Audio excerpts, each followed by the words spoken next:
Nonda Wata Wata ki City Veni Raturala and Radio Mbulan Dua Wata, San Francisco. Me Kochi Kenda Watabai.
Tangia manu na ve ulu batu mana masi isale imbula binaka kisoko bina wale warong tu mai ya si road mai nander una no bike muninga ni baleta na sere nei noa zangi tu evei na no monitu mutumo bina wale buna sema tiko mai nda sabe bukan bulata kitiko kibura bina wale buna sema mai era radio bulan dua bata San Francisco e kauti kenta bata mai sana bali bakakin na singale buni kwa di sengai sibitongo na tini kandua na tolu na miniti gabaga bina katiko ana ngau na mai biti sa singa ukelulu tiko ibiti tu siti tiko na be bono taleso bina gabaga le busara da sema tiko ningo in New Zealand bina gabaga mai Aotearoa kia ora no bula bina kama Waikato mai Christchurch baka kina mai Gisborne na singa le bunda indai bina gabaga le bona sa sema ro tiko mai non da steseni bina gabaga le bona dua bata tiko na non da bata na radio bulan dua bata da baga bina katiko o ruti rasue Zakatungo na bolita ki mango mai naibu boni raki rato ko saranga na batin nga sala pinakabuga lebu sambu pinakabuga bolita ki mango sa tasorotungo na sana baga urang ako ra uri seware vano igona vano nganai vano pinakabuga lebu na samatiko mai o mga bautan ni bakatale tiko ngakina na itiko ni paini na kena station in the Pine Station mai nambo en andronga warong tiko na kena tuku vinagavolivu. Itonga nanga boka, baganda tu mai kinango elesi wong na wakanda, vinagavolivu elesi, nimbula vinaka na marama. O rusi rasu e daga tingora bolita ki mango mai nei bubu ni mai ra erto sa te bu saranga ba mataka ni gua ranga bito se ki na basena lai daga satu botu na mango embati ni ngoni sala le me ki nei nima do la bina kai go na siti ni suka mai lau toka ni bula bina ka do bula bina ka tonga na gaboka bina ga bole bu talinga na boro rongo tiko mai sa se mara tal tiko mai o laila the kauni balu mai na tu tokalau dau magatunan raki mai ke ara sabo kan bula tali tunga mai rase matiko mai ke kenda ke ira na kanda mai Australia the top end mai na Northern Territory mai na Australia Darwin vina ga bole na warong tiko mai kaitani matagali bula vinak do bula vina ga warong tiko mai Perth ni bula vina ga warong tiko mai Sydney ke Brisbane ke Francis se warong sa tiko mai Canberra vina ga bole o ni taga tiko sare reo tina batmatai baten sabi so telengan rakibiti rakai tiko mai sabi abi rungu mai tau aso manau da rakai rungu telengan itu nin raki vina ga bole melita ben rangi dau ni andra bogaro rongo tiko yani tadirua kaona ni mai le kalunga tiko na bengarabi kemuni vina ga bole le mekina inima na siti ni soka mai lo toka o elesi wong na ngaboka vina ga bole na sema tiko mai era nonta ngauna ena nonta bata ena singale wenda indai ongo na nonta bata na radio Bulan Dua Bata San Francisco kautikenda bata mai.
Diani na ilolo mama na romu ni singa so borto sama ibo mo detale na rosiloa na italano ke ilo salini bula bina kamelita en ben zangi dau e borongo tiko ni tadirua ka ona ni maile kalunga tiko na bengarabi tori katinai ni bula kemuni ni bula bina kan raki uza to kongo na tukuka na kabini singa tu city en dai sa bukan bulayani bukan yun ibinakan ita binangarabi na singa ni kuwa jutu mare bula siya may naurungango anjina rei matay ni nonda itukutuku kaya na bukan yun ibinaka may nauru ni kalungata tumare ambali ko talang oruti rasue tukuna tunga mau ka ratura la may ngunumango isa kaya anda ura tu bebaya me ba ko nga may na minibus kero ngole may bayan do tala nakati ni may kirin do nakati ni may nambo pain station kau sara may suba gaira bukan jota ke usini kala na bukan jota may bukan apa eran yang paisa dan rebe kay ya bina ka bukan lebu na bina numero di mose se mawalu do la bina may na mata kulang bara bina ronga do la bina masekila bina ka bukan lebu lemeki na inima bukan bulat ko yani asinada tangilala may lautoka ilaisa sorodala rambula maleka kemrau sambula tunggo iya sambuta tunggo nauto ni sawani warau tunggo ni bakar-kar ngon nembele mengai raudong ga kenan dua nakapa sanbel sulolo matuyani isa kima misalo lo matuyani nang buda na rukun di bayin takua ni bula bina kana turang na maraman ni buna isa matiko mai laisa bina ka boleh besar bina ka boleh ko talango na bukan jota ki rombe ngamay bukan na uto sata butungor bina ka boleh didiriawa bina ka boleh na bingarabi arnayan ragai didiriawa ni bula bina ka ni isa matiko mai na singale indai mo se mawalu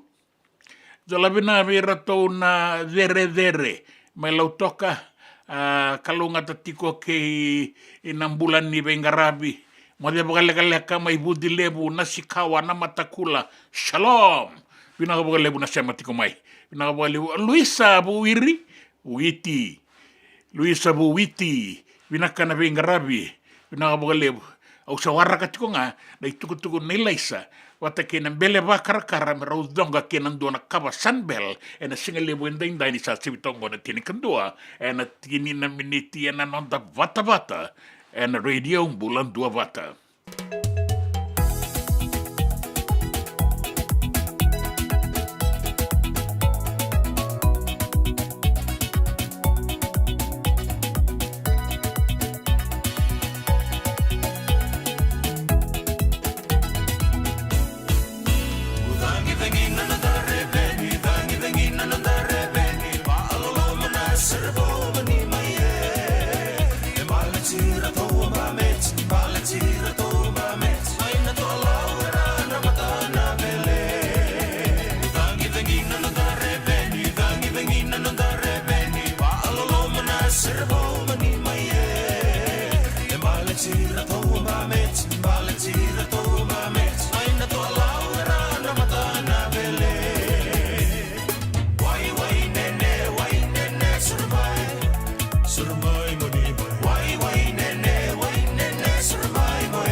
Why, nene, survive.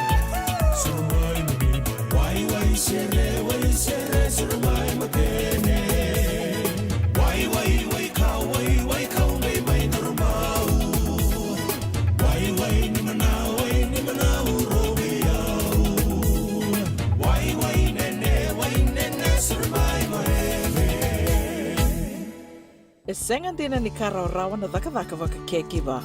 Ia endona kainda wipu ke kawaka mamanta taka tuna bengaravi o ia ke tuna kenda to kakana.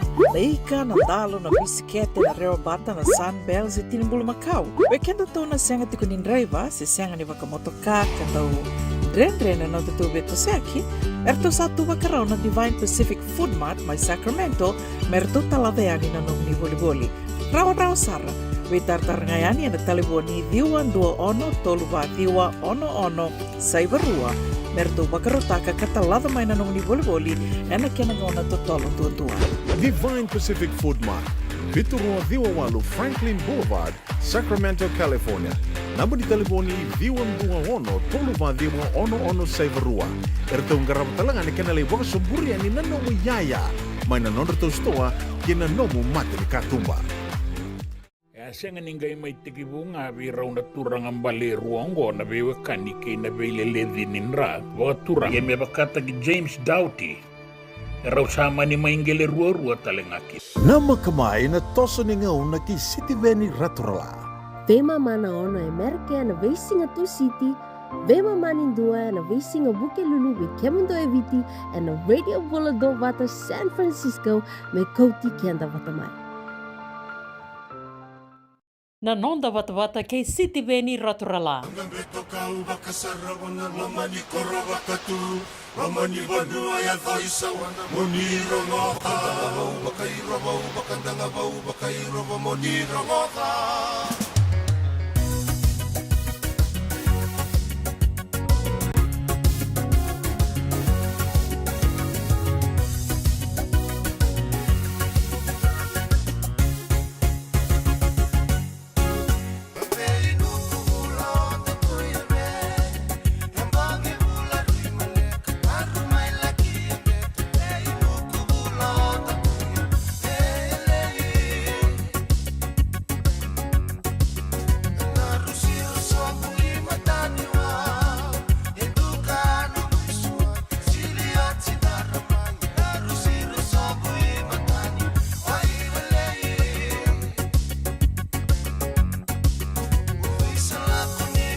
Ambuta tu na kuro to wakay tamera.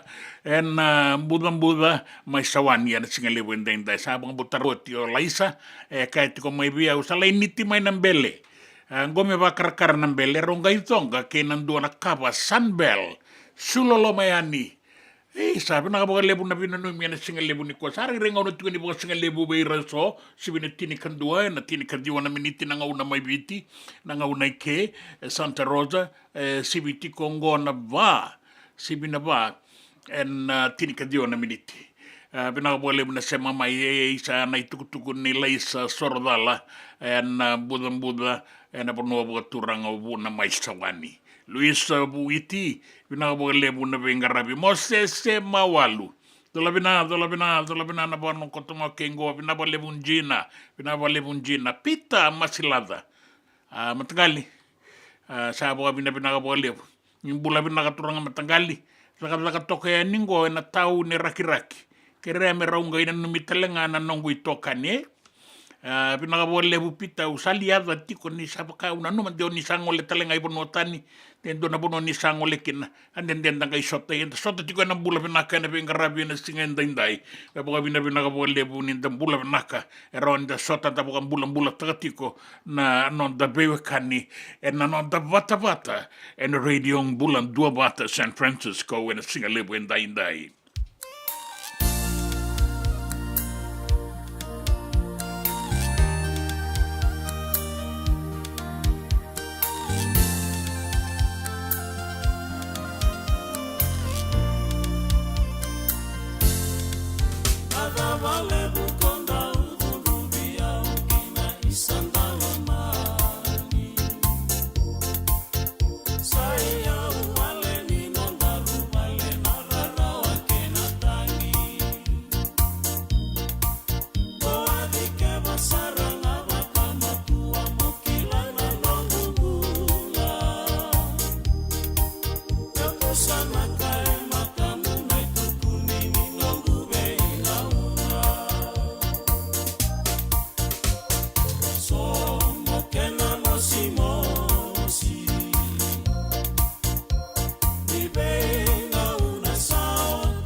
Me volia back in dono ngu life insurance policy?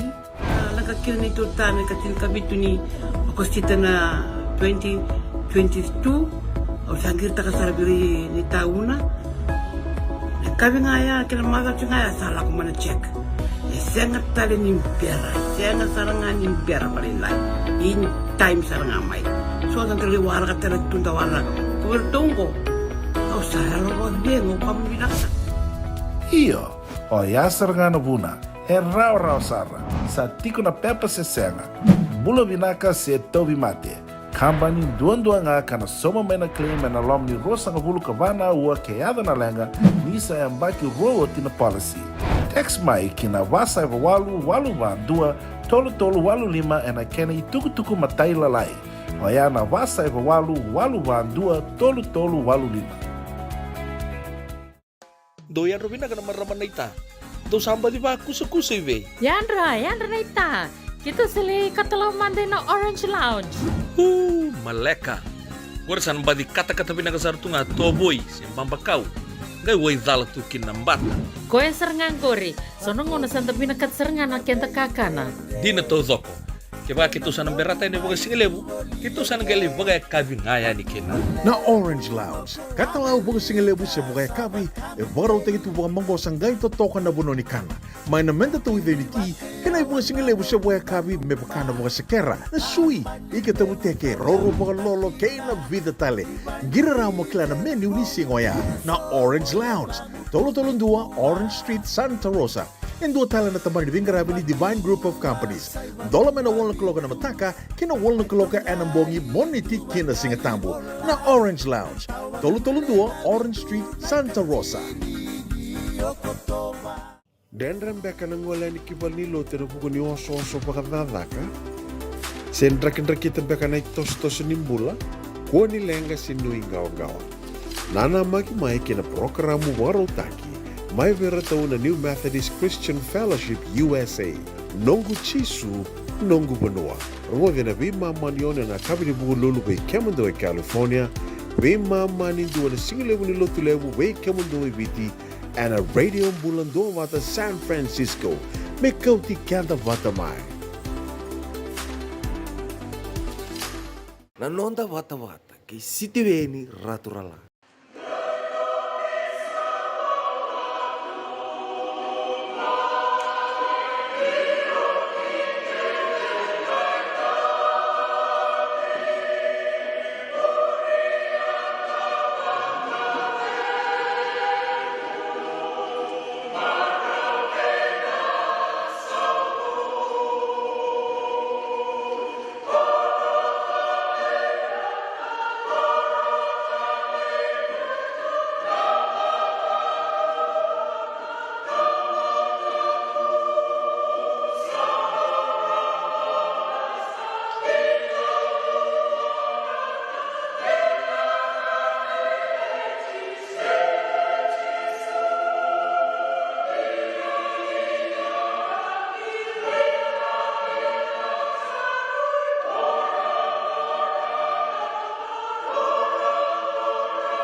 that lost.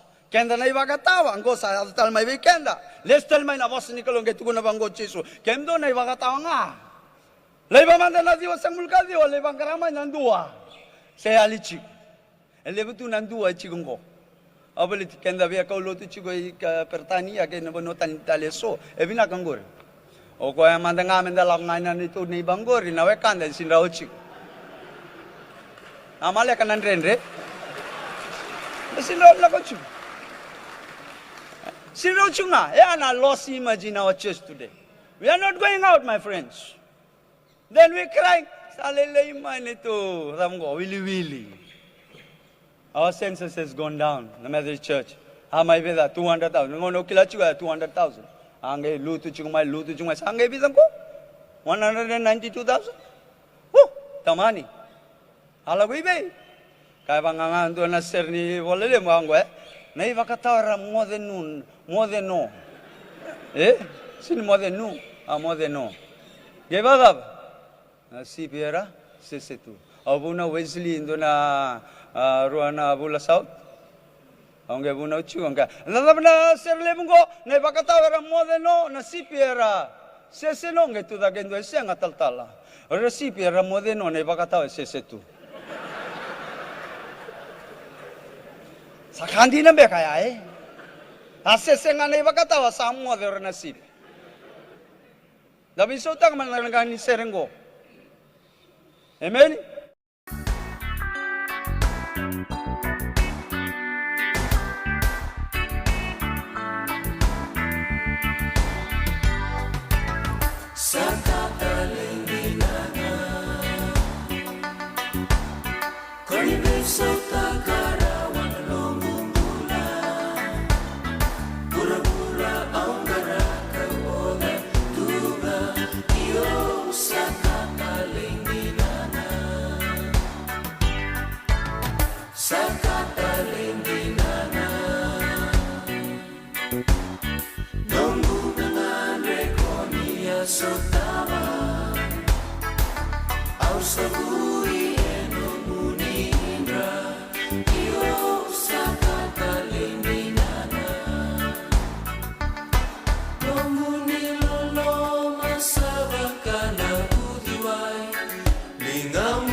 Na kutikina sa warau mai kia. Saka talein di nga. A Kapa Family Gospel. Murian ti kueni na isebu ni na itavi turang italatala Lal Mohammed. E na singa lebu en daindai.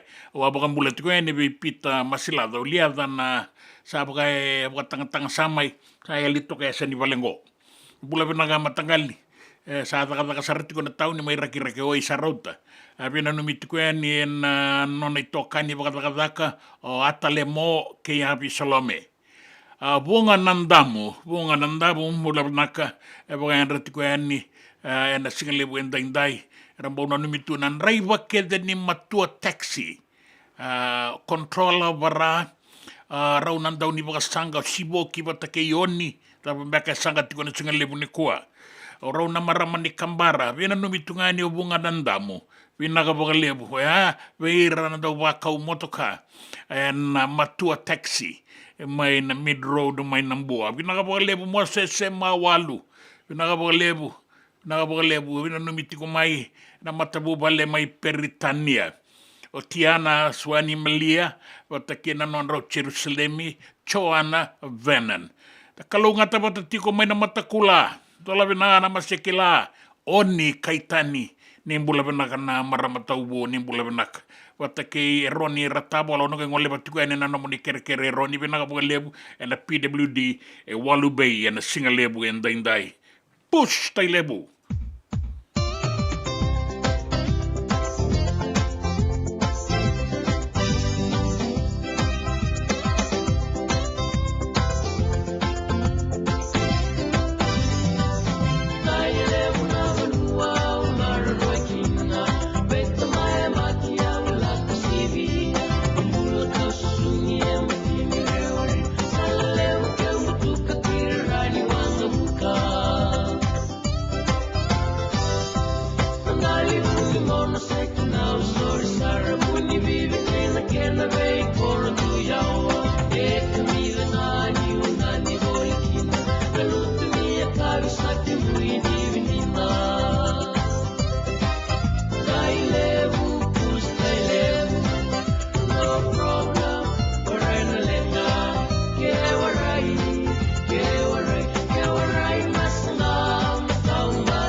E na buona ngauna na levo ni nondo soso enda sa senga sarangan ikla na dapo menda baka talau taka buka singi levo taka siapa kaya kapitang ne ka koni lo malenga sa tiukin dono munua e rauni buka dingo ikimuni waya na JJ's Food Shack Santa Rosa, California na be matangali kaka na itibgina me baka na karikua waraisi na lobo palusami na buwaka na kaiwa soso na dalo na toa na kokonda baingan di kenang gamure na kaka na buwa malang me baka na steak gai baka loka tabi oke kena coleslaw surua chutney gela ko pata na kena pie na bani kay na manray oya na JJ's Food Shack Santa Rosa, California. E rosaranga no direct message virto giringa kina bitu sai bitu tolo dio tolo don limono se o nga wale saranga lito miku mai no mota e na dio maluma Billy Street oya e Santa Rosa, California. E rawtalanga ni rutoli dili botaka ni kemu katalo bosing lebu sa wanga kabi ya mai Santa Rosa, Kinavato.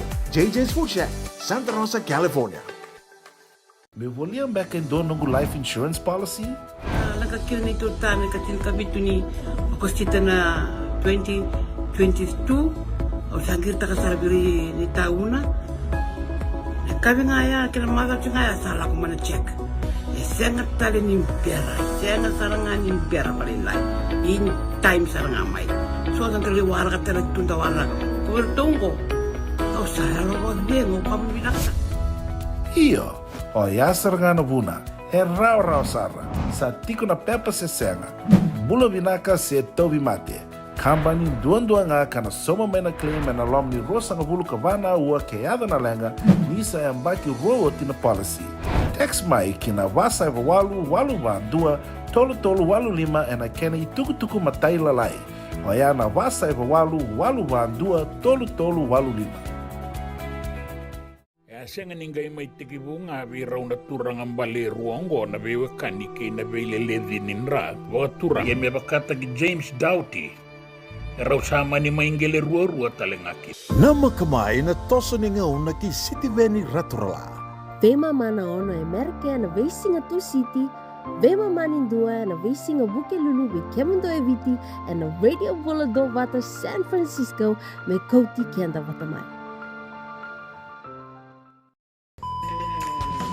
Binaka vakalevo nandau sema tiko mai. Binaka vakalevo nandau aseti ko na nanda tu vata na radio Bulandua vata San Francisco me kouti kenda vata mai. And the sabo la kasarnia dawayani na walu sanga bulu na undolo na kende wili ni matavu vale na radio Bulandua vata. Ia e wili sara me vakatoto vata taki kina kende wili na ngwane toke and a vea say pura. Do na like, do na share. Subscribe talaga Mike na Radio Bulandua Vata and na YouTube. Radio Bulandua Vata San Francisco, Mekoti Kenda Batamai.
Samu da kui tonga kia ira tau na kale ni wuni ongoloa. Reo o tela sanga indola toka inde leiwa roga rua na eleo ke ambamiti miti mei tola.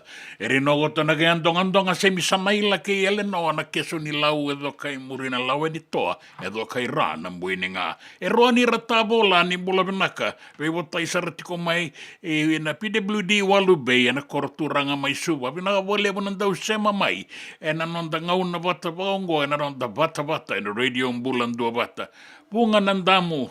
Pinakabolebu kemuni pinakabolebu ni takin toso winati ko ng business daw kay na kini runga bango nandra ki mir na uda ngano ngauna yan daw katikin na bolebu na dadak ni bogalele beira na lewe ni bonwa pinakabolebu na semati ko mai pinakabolebu ano mo ni be botay ko mai na singalebu indai beira ke de sarnan reiva ni motoka rabito sa kitiko rauna tikungwer na bogasanga tikungwer o si woki ke yoni Rona maramani kambara Pinakabole na binanumi na singalebu ni kua kemuni na wakanda na bingarabiti ko na bibole ni bola ni bula binaka na bola uni daka o kemuni na tei toka esa ni vale wara ke tonga me mirna uda bole lain dan royani da kuaso tini bosota bole bu namba tambata be tau biti kongo na non da bonua na mate taka bunga sara era sa tau mate Rati kongo e oso sarati ko na bibale ni wai na bibale ni mbula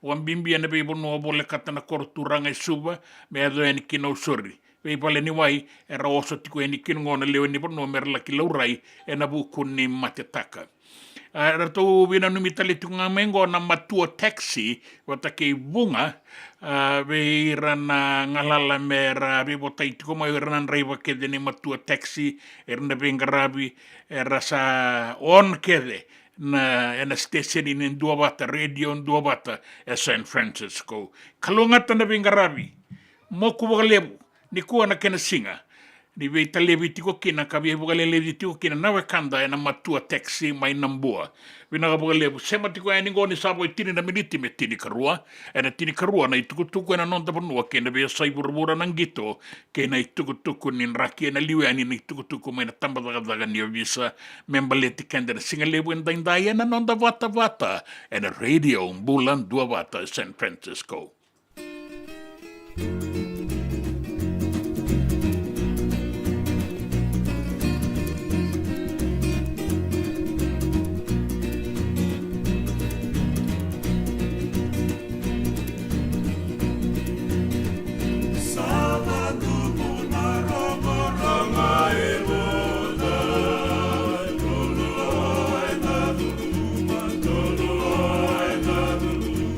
Sabanungu naro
dona kisi ke to alingarava.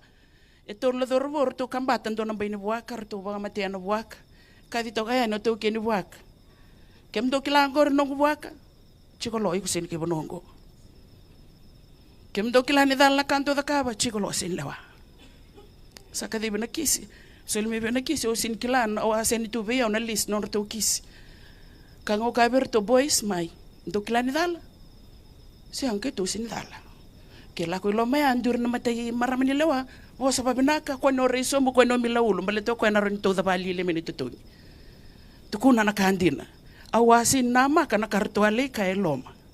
Sandu ro matai. Ba madala ta kana damando ba mate ki na buak. Eu na luben tui. Nongu tutu na tui ni bonongo. Au le wana buaka au le wai koea. O koea sini kai bonongo ko ba wa chinga miki. La kona kena karua. Ba madala ta kana da bos ba mate ki na buak. Ka ko nongu ratu e ngone be no na ratu ko e bosa utia. Eu na kai bonongo eu lewa. Anga ya no kena katolu. Sasi kena leni wa bosa babinaka ko ni dobosombo. Ka koyo no gunana na nganen raw no ratu. Oyo basu tura ngai korongo. Kena balambale ana ka ke de utara e warindu era no bosa kina. Na lawa e didi nga no na didi. Law is law. Ni taraba ka tawo ndo ne yaya se ni nomu. Rachaji tu kina ngona lubenda. Offense of theft takes and carries away without the owner's consent 9 to 15 years imprisonment. Ito na kina bekenda to ya na singo ya na ito yang kai tau be tui. Be liu ni abusa. Baleta ni aware ni babu lider to ke o turanga mo baka turanga. Turanga oren tu ni koya oren to toka. Turanga marro na tamata bulangi e marro na yau ni banua. Na babu bulia ya na non do no ngone me baka bulidi baka do dono. En rauti ko nan dono ni ngone. E senga ni ndua na non dono e tui kia o ko me lawai ko bate koya. O ko ni duri na matamata ni ko rivuli align his hundreds of rights to the 100 school rules. Ni duri lo mani koro align taka na non dono kina lawa ni koro. Ni duru ki bali lotu align taka non dono kina lawa ni lotu. Da baka bina bina katu ko birato na tambata ni visa en non rato I baka en non tanga unango en na bata ni radio umbulan dua bata e meleta na vedala tieni sona ngauna na non da betala noa kena iboga bubuli mai vale le iboga da leira talengana ngone da boga bina katiko da boga bina katiko beira na bekanda era sematiko mai karanda uboga rorongo en tambata da ni vesele talengana itukutuko mai dingoma kara keretiko mai me rongo ditiko mantanga na iboga sala iso ka yanga ena non tabi mata bubale kena non tabi korno non da tiko kenda nga se beira na luvenda en na buku ni non rambula kena non relako ena be ngauna mai muri bina ga bole bo sabu gambula tali tunga be sabe na nga taiwai to labina o bo rongo tiko mai tokoriki o koruna squad ni dive shop sa jena kenan rakimbe kango ibe bi rungu atoka ia bina ka lebu mesula membo sena ivalu en ramaleka matangali mo do ngai na numiti ko ngauna ngai subike mo do tiko en ngauna ndara oni be samatikina en rongo sereni da wara ka tiko na itukutuku en non da banua keina be sai burura se toso tiko ngana bogan bese en university ni da bani pasifika sa kene kabani singa senga ni se basika en do na iwali ni veleti boga doriti kongo kada sendei tiko nga en nora sasanga na isongo ni tamata dagadaka na university ni deba ni Pasifika sa tini karua na kaloko.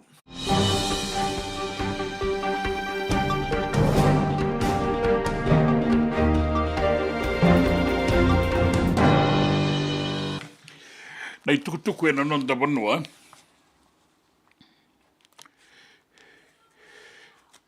Bagarita ki mai anandua na itukutuku raramba baga mata ni tu ka bagarauta ki mai ana matambose kei vura ni sabakae tete tiko mai ana non tapa nuai viti kei na vei mata ni tu ena Pasifika na non rabaga ngata ki na marama kei rana ngonele oa me rabaga dakataki me mbaleta na inaki tale so ka senga ni mbaleta baga tamba kinduanga na dakadaka kei na nonra mangosa. E basika na itukutukungo e na dakadaka ni vei walolo mataki ngā. Kanta kila raramba ni ndau baga iduru veira na marama. E wakareita ki mai ni sa kilaitiko.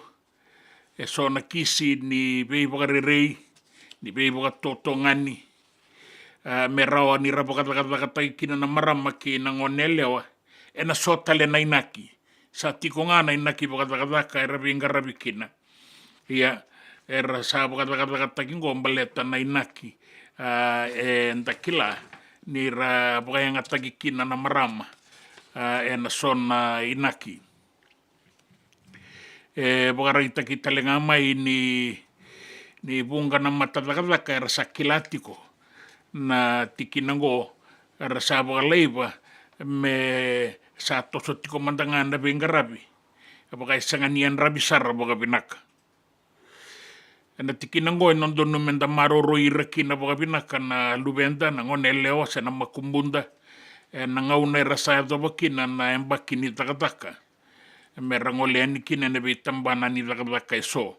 Sa kunitiko na matangali i buki-buki ni takataka ngo e biti, mai na tukuka, Papua New Guinea, Samoa, na atu Solomoni, mai Tonga, kei Vanuatu. Kasa baukune talenga mai e so na iwagandinandina, e na vei vanu e so me bakana Marshall Islands kei Viti, ni rabakayanga takitiko na marama kei ranangone leo, e na vei vanu ni takataka, me rai wakawele vei ranamboso ni takataka. E wakareita kia nandona i tukutuku, mai na matambose kei wura-wura, ka ngaraba na tikinango kei na mbasulawa, kei na mbole-mbole mbale na luvenda kei na marama, ni isa e ardo tiko na tikinango. Ka rasa wakayanga takitali tiko ngakina, so na kena mata i soko-songo. Wakatakataka e na nonda wura-wura. O irango e randau unon reita vi mera wakasangara iramai. Na ngone leo ke ira na marama. E via takataka. Ia mera ngarabatale so na itabi me kene ikuri. Mera ni wakandei takatiko na non takataka. E tabuti tiko kina na matanitua China. Ke iratale so. E rasakilaitiko ni randau wakasangara ira na marama ke na ngone leo mera takataka e na buku ni tiki nango. Saya tu tiko ngo e viti. E rakaya so na marama ke ira na ngone leo e na nonda bonu e viti. E wili tale ngakina e so na marama mai bonu atani. Ni rasa mai wakayanga takitali tiko nga. E na inakingo. Me non rai wakawe lembek. Na iliu-liu ni takataka. Saya tu tiko ngo e viti. E na enu Palau. Marshall Islands, wata ke na atu Solomoni. Sa wakaso komuniti ko na itukutuku e baleta na tikinango. E wakareita ki mai ni e sa edo tiko na wei wakatotonga ni wei rana tamatataka e rabakan besin-besin tikongo e na isongo-songo ni tamatataka na University ni Dabani Pasifika. Sa toso tikongo na Kavani Singa ni non randambe non rabakan besin-besin. E rabina katatiko, me sa wangalalata na iliu-liu ni Devani Pasifika, Professor Paul Aluwalia. Na veibo sakingo, sandende toka mai. Kasaya do timanda kasala itiko tsara mai skina i Samoa, o Paul Aluwalia, e nandua na veile ti taumanda, e nambakirua saoti. Ia sambadimbasi katalengo. Ya saya dona be wakatotongani e kana nonra bunibola na isongo-songo ni tamatataka Ruben Dolata ni sa kunetikongo na ibagandinandina ni nonra wakatotongani e baletira na tamatataka rabakan besen-besen tikongo sa tukun ni rasangani saumi yo ya sabe dalati ke inalawan ni takataka e baudikina na baka tangali baka bese-bese baka ngo.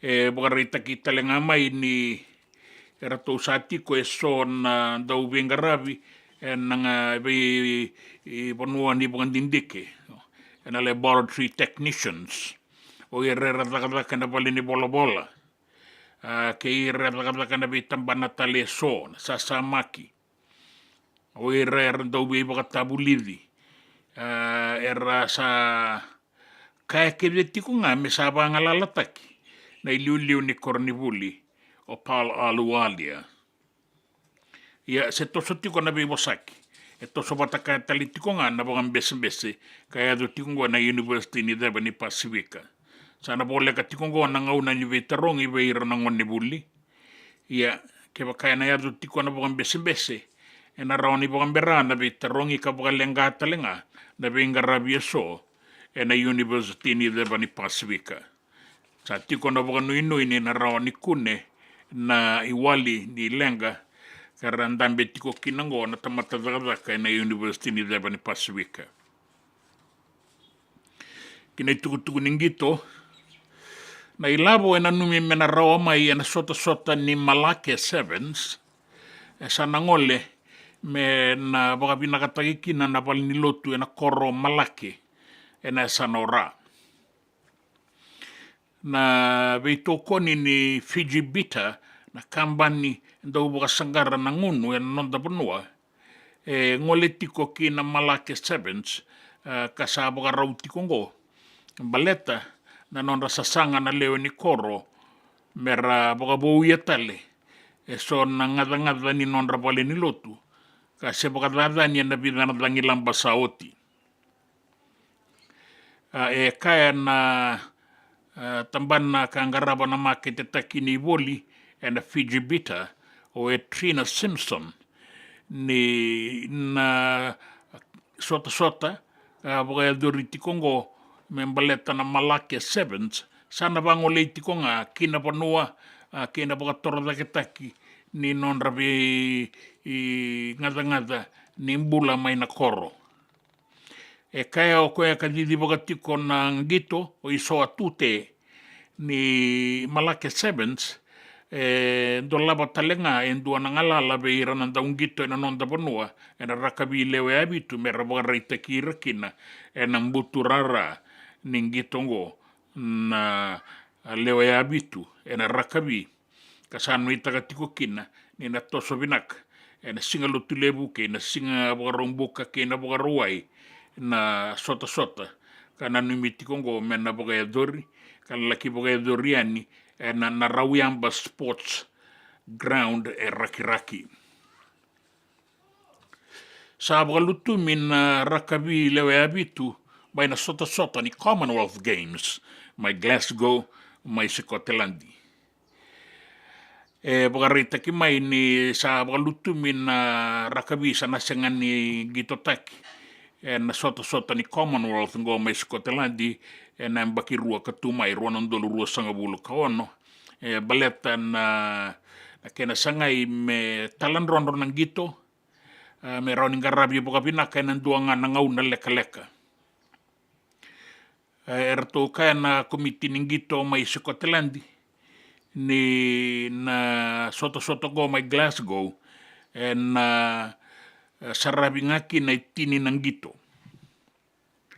sa sengani o kaya kede me bakain ng daw kila sa bakalutu min na rakabi lewe abitu na hockey na badminton na beitabi na beach volleyball na squash na table tennis na ping pong batake na ngito taleso baleta ni nanumi ni sanarui saulep kalebu kina idolo bagilabu kina ngarabi nanumi me sa garabi nga ibido ng ngito tininga na ngito men laki ibengatita kia na soto ngo ni Commonwealth Games ayato manda may Victoria may Australia na sota na bulo chula ironon doluro sa ngabul katulo yan ang bakisaoti kasalutukin na sonang gito na inakibatangango kina biasa ibura sa tiko may Israeli nangaw na bunibola ni matanitu Amerike Anthony Blinken no na sanga mela ki vivo saki ke irana I liu mai Israeli bata ke irana vei matani tu na toka lau eloma ke wurwura ni sabo ka sangarati ko mereke me toso na vei saki ni vei boga me autaki mai Israeli mbale tira na Hamas ke na iwalu e ado tikongo mai na Gaza me teka mai na okotoba ni amba ke saoti na ngauna rangangaura ki kina boga besu dua na wili lebu ni kai Israeli ke na kai vei matani tu tani o ka kino mereke arabesu ke na karaseti ko ngango e lingan rana Hamas na batikandi mai na toka lau eloma sengai baka matei o tingango na non rei liu na Hamas o Yaya Sinwar e nandua na nga saukuro ka ratu vanatakayani na matai walu ni Israeli e mateki na bakandua na non rei liu e na non angara na ruku ningele ka ala kibuni toka kina ia sana gai baka buna sarango na ndre ni vei bosaki e Kyle Blinken ni na leisota ke na Prime Minister ma Israeli Benjamin Netanyahu e na singa ni kua ia e nanu matiko ni nangai la ki vei bosaki ke iratale na liu ni vei matani tu e so ka tiko non rakawai e na vei kai ado tikongo mai na Gaza. E kaya na ibuke ni presidenti mai Merkeo Kamala Harris ni sa toso tiko boka binaka na sasanga ni vindingi kana sa boka ya duri tikongo mai Merke me madala ene kalima ni singa ni bulo November ena itutu boka presidenti karau vengati takatiko ke ne presidenti boka dengo Donald J. Trump man Republican toso tiko na vengarabi ya bogarita ko Donald Trump ni boka lolo masara na sasanga ni boka doko e rauda kabo tikongo Joe Biden bata ki Kamala Harris non ra boka doko taki na maboa ya kira boka dani non rei tiko ka boka rusai na non rei tei ke na boka doko raramba boka e doritiko membaletan dangilamba Helena Hurricane Helena bata ke na Hurricane Milton ka boga el doringo na boga doko ka se boga el doritiko nga ka kaina ka tiko mo Donald J. Trump ni isanga soti ni toso binaka tatao na lagabaka ni boga doko e boga el doritiko ngo isanga ni matata de bosambeka nga ni vendingi ka boga el doritiko ngo mai merke se tikinandina e boga reita ka tiko mai. Kena tuku nin raki, lio ko soba toka na nonda vea pia anu mai viti, na toka lau deba. Sa mbasi katale dua na ua nin raki sua, na nonda banua, na singenda indai kauta tiko me na udwa, bata ke na dangi mbata. Na taubanga una na udwa, na deba ke viti lebu, se rua na mosi, na bua suba, na usori bata ke tailebu, na itansiri, na sanora, toka lau ke maduata na deba ke mbua, bata ke da kaunrobe, mai kandabu na atu lau ke lo mai viti. Na tau tiko kin nauda na kabini kua, hele ke dawa ni na kabin bongi tau banga una kurukuru na panua, kana se ua na wasa bia bora na sona ngauna. Me doba tiko ni na singa lutile buni mataka na tau banga una na uda, na bua suba ke na usori, tailebu na itasiri, sano na mosi, sano maduata na sano mbua kina deba, kena sano da kaunrobe, o ka kina, o lo mai viti ke lau, ke kandabu kena be anu wole kata. Raki sember mai na senga ni be sau. Ongore na tuku nin raki na nonda banua, ka bakakina na tuku nin gito na tuku na be sai burabura, ke na tuku na nonda banua. Na nonda bata, ke siti beni raturla.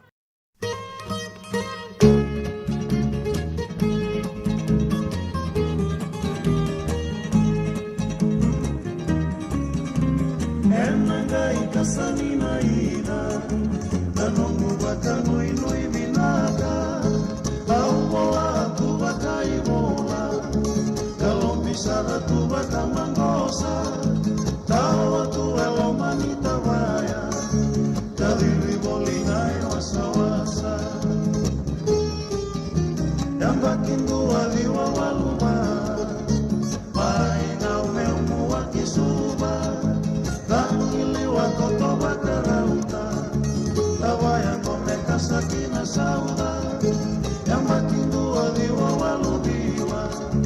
Atabaya sande kasanina Salumile sumaina ibola Eka sabia potoni toma Auangende walini sereni Naya bangu koeli saperi Au sesena tuni makawani Mainele soni silani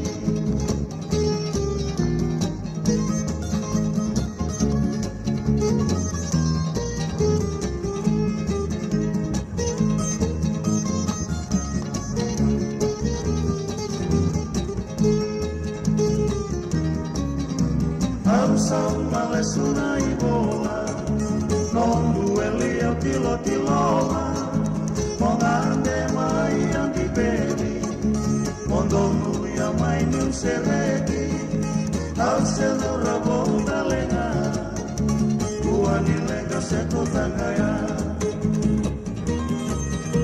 pula nuana ya doyani dan sana laki wakawati Isani wili kasaulenga Au malasutaka nongulewa Au sawakawati otidiko O wakandaroya no musiko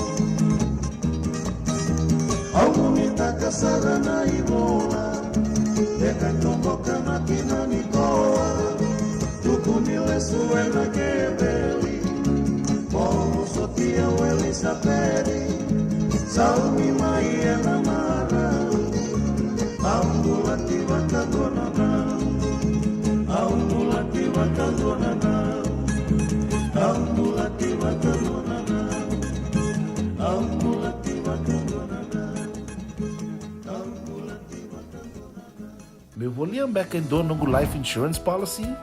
Nakakil ni tutane katil kabitu ni Okostita na 2022 O sangir taka sarabiri ni tauna. Kabi ngaya kila maga ngaya salah ko mana check. Sengat tali ni bera, sengat sarangan ni bera paling lain. In time sarangan mai. So ang kali warga tera tunda warga. Ko tunggu. O saya lo bengo kamu bilang.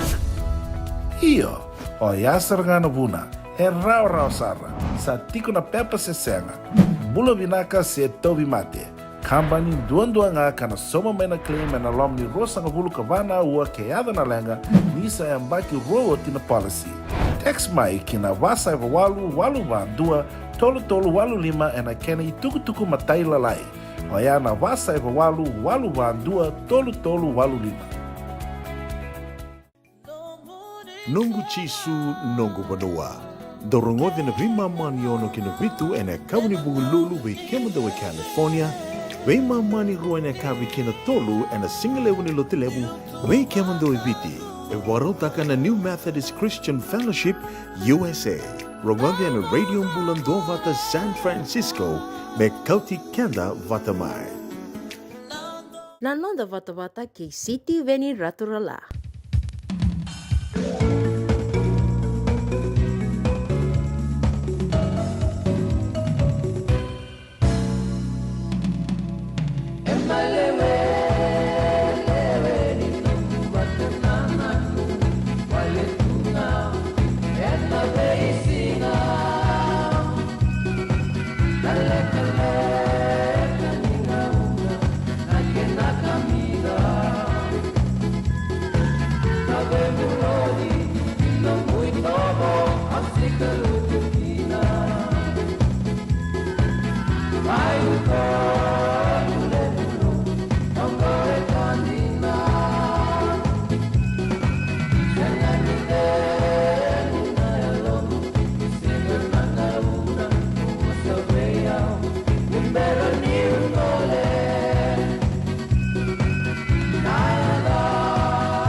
Sivita agora tini karua ena rua sagabulu na miniti na ngau na mai viti, ngau na ike, Santa Rosa, 75, ena rua sagabulu karua vei mama na miniti. Pina gabaga lebu ke unisanga isema tiko mai, ena nondanga vata, ena singa lebu en daindai. No mula benaka na andau waka umotoka, ena dua vata ke mundo na andau ni bagalele, ena matua taxi. Pina gabaga lebu.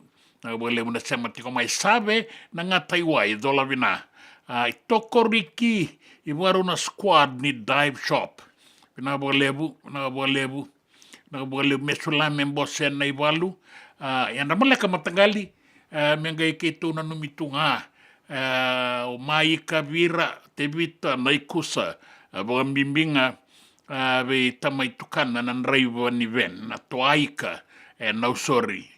Mada malungu, so bona nongo iliuli nimbula benaka. Bula benaka boleh muna sema tiko mai na singale bu ndai ni takenyo ni bula benaka tiko. O teza raisele sa bula benaka. Benaka bo rongo saretiko eningo na yanu anu bo turanga umbenga. Ni takeni dau magatiko na rakera tiko na nimbula tiko na zangi mai viti rungo wa tau tale tiko ngana uda ena sakabeka ni boga tawa takana no da beto sa ki kenen garabitabi ena singale bo ndai kena no da vata ena radio umbulandua vata San Francisco.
JJ's Food Shack.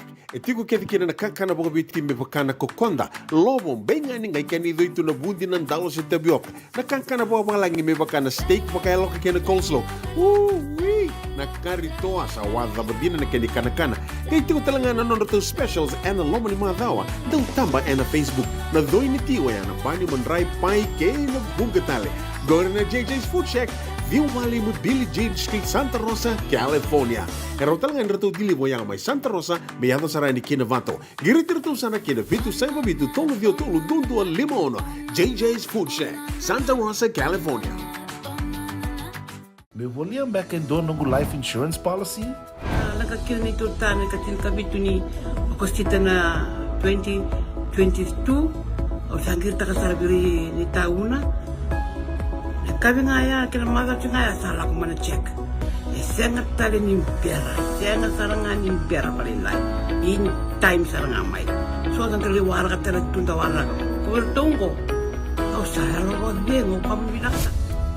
Iyo, o yasar nga na buna, raw sara, sa tiko na pepa sesenga, bulo binaka se tobi mate. Kambani duan nga kana soma may na claim na lom ni rosa nga bulu kavana ua kayada na lenga nisa yang baki rowo tina policy. Text mai kina wasa eva walu van dua tolu walu lima ena kena tuku matai lalai. Oya na wasa eva walu van dua tolu walu lima. Doyan Robina kana maraman na ita. Do samba di ba kusa iwe. Yandra na ita. Kita sili katalaw mande na Orange Lounge. Maleka. Gurasan ba di kata-kata pinakasar tu nga toboy simpang bakau.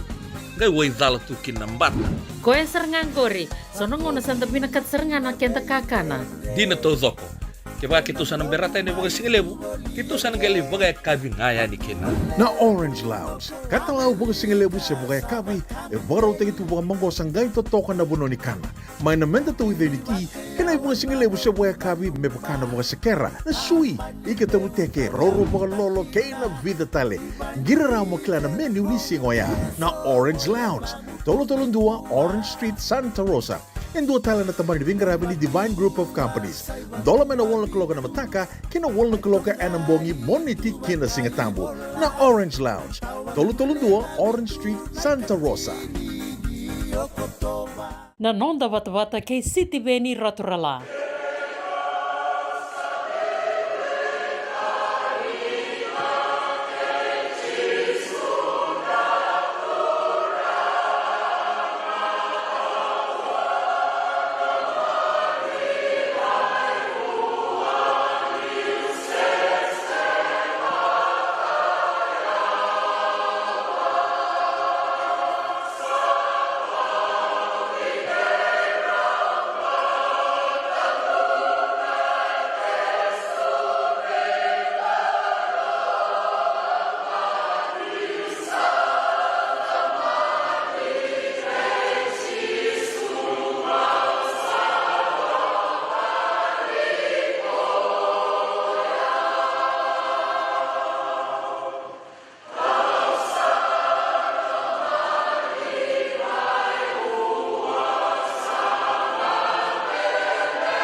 Tei, rau chico nei lavo.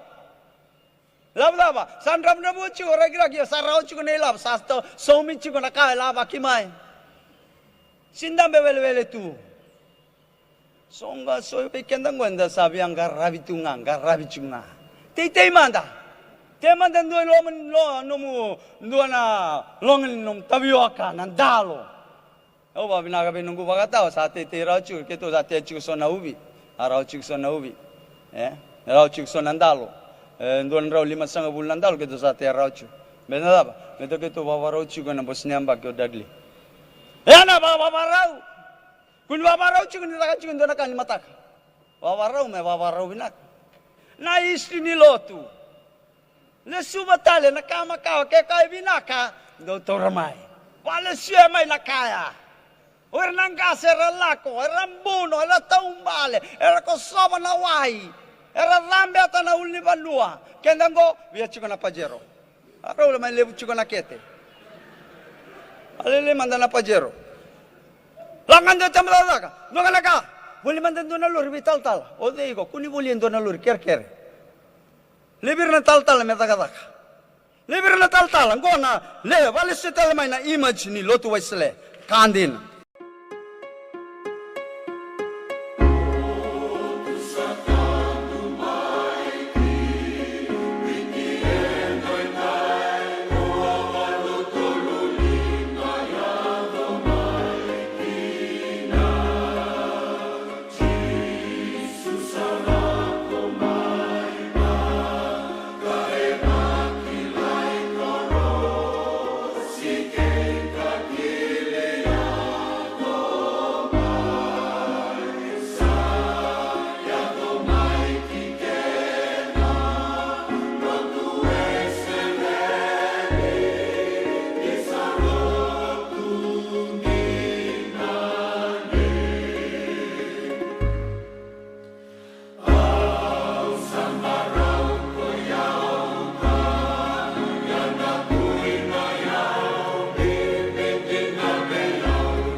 Tamataseri ni centenary mai sua na i talanoa ni tambe ni lotu na serango e abulida o sa chosua rambuka wanga indua talitiko na kena isa lotu sa tandu mai ki viti enda indai. Muriatiko eni na itakitaki na ina italatala Lal Muhammad membaleta na tagadaka keina tagadaka bangu matua.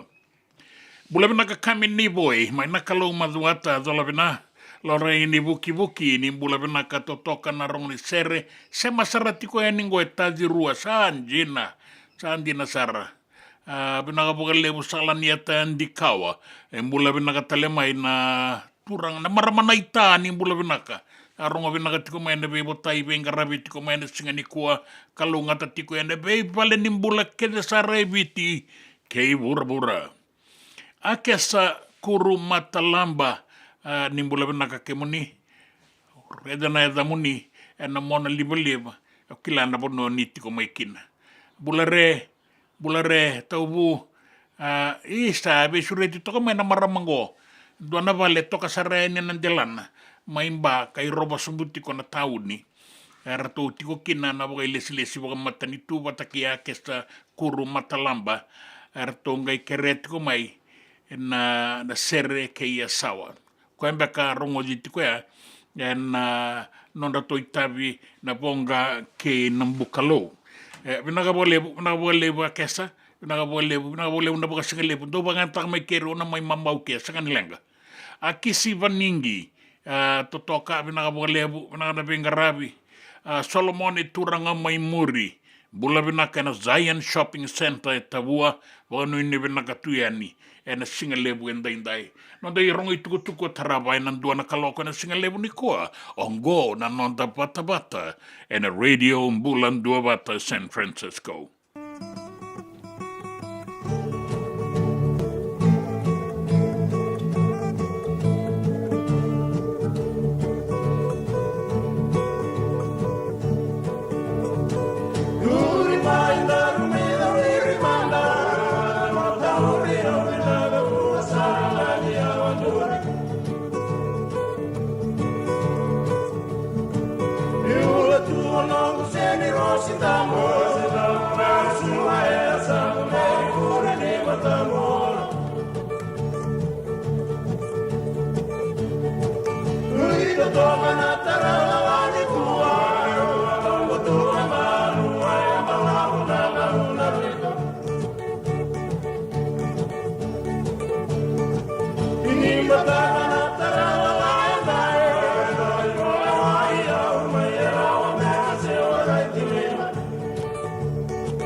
Sengan dina ni kara rawan na daka waka kekiwa.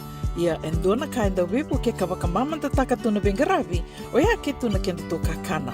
Leika na dalo na bisikete na reo bata na sunbells e tinimbulu makau. We kenda to na senga tiko ni driver se senga ni waka motoka kandau Dren na tutu beto seaki.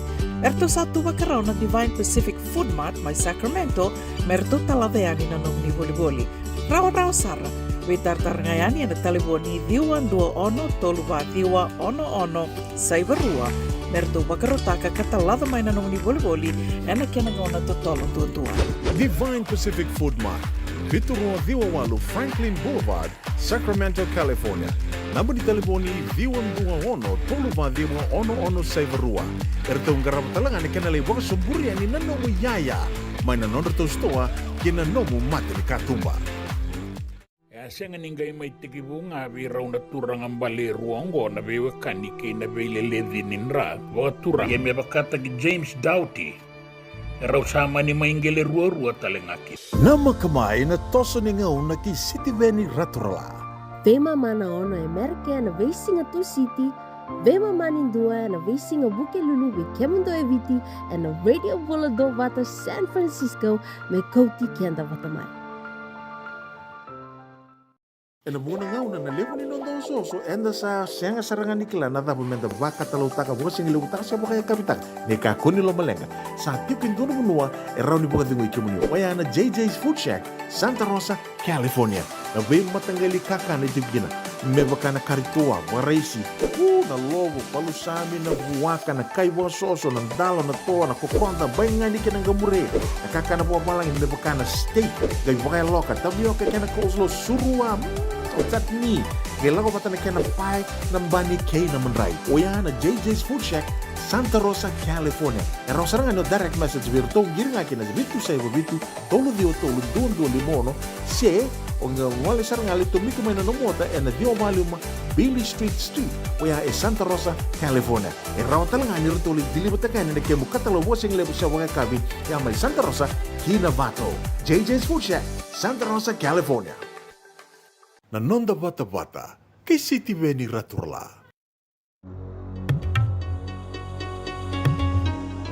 Pakia samai no moniromo. Pakia samai no moniromo. Makarau, bangan nakini kau. Pakia samai no moniromo. Pakia samai no moniromo. Satalan rono mui soso moniromo. Na pakia samai no moniromo. Aue samai legano sili le tu fole mai le tu no sili le tu fole mai le tu no aumbao erea me mau sema mata sotea vinimo koi au kili au ana sikiris mani lusina au musilim mani lusina au musilim otina nulo sarui be bagai sini pakia samai no moniromo. Pakia samai no moniromo. Satalan rono mui soso moniromo. Na pakia samai no moniromo. Aue samai legano sili le tu fole mai le tu no sili le tu fole mai le tu no aumbao erea me mau sema mata sotea vinimo ano me samai kimi Leiru mi wale wani pakia tau mole au fili au luita anina sema batadina pakia samai no moniromo. Pakia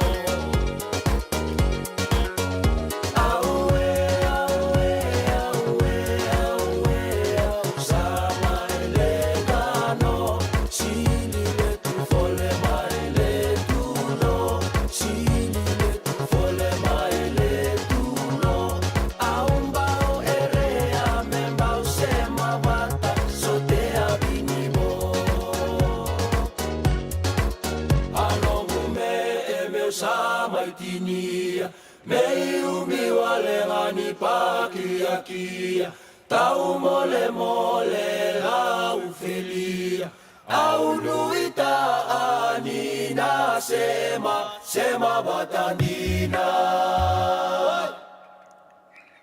Kay roro may nasinga ni Pasek di nasar na buka bina kapole wera rasa sema tiko mai rando bata tiko mai na singa lebu endai wea tu anu na Pasifika mai New Zealand di ki Australia kau ta ni kimbola tanga ni bongi lebu tiko na banua rasa buka bula tale tiko nga mai na wekanda na ruko di wei nuku mai Kuwait rabenga rabiti ko kina o matakalele saranda bisi tiko ngo na diwana ua liu tiko biti na diwana ua weirana wekanda ratiko mai Kuwait garabiti ko ni tabi ni beisau tu taki ni burabura abo tongo etina na miniti mendua na kaloko sana rai via sibi toka na tolu na matakalele ni kua mai Kuwait na ilawa nei eneri tawalo o binaga bogaleu o io e tuna tiko mengo ko ni sa bo tiko tini kalima na miniti me vana kaloko e na ngau sana revia bo tini na miniti en me vana kaloko e na singa lebu endai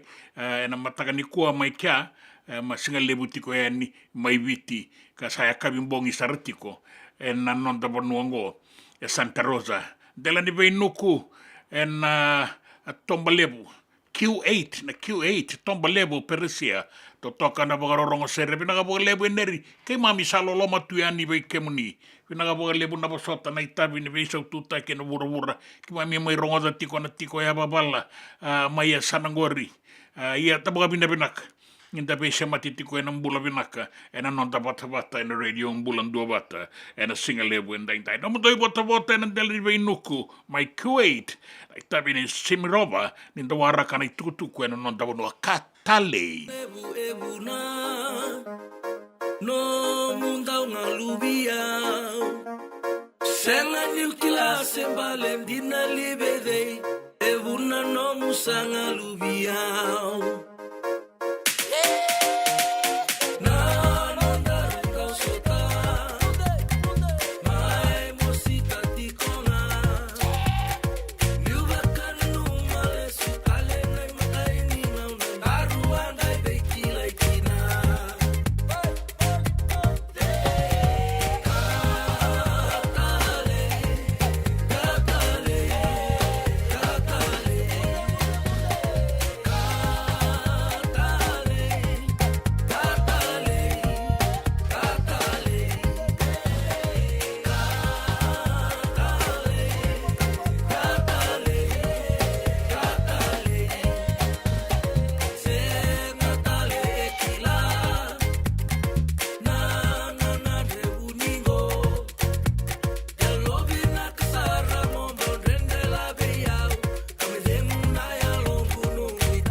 lawa na Semirova.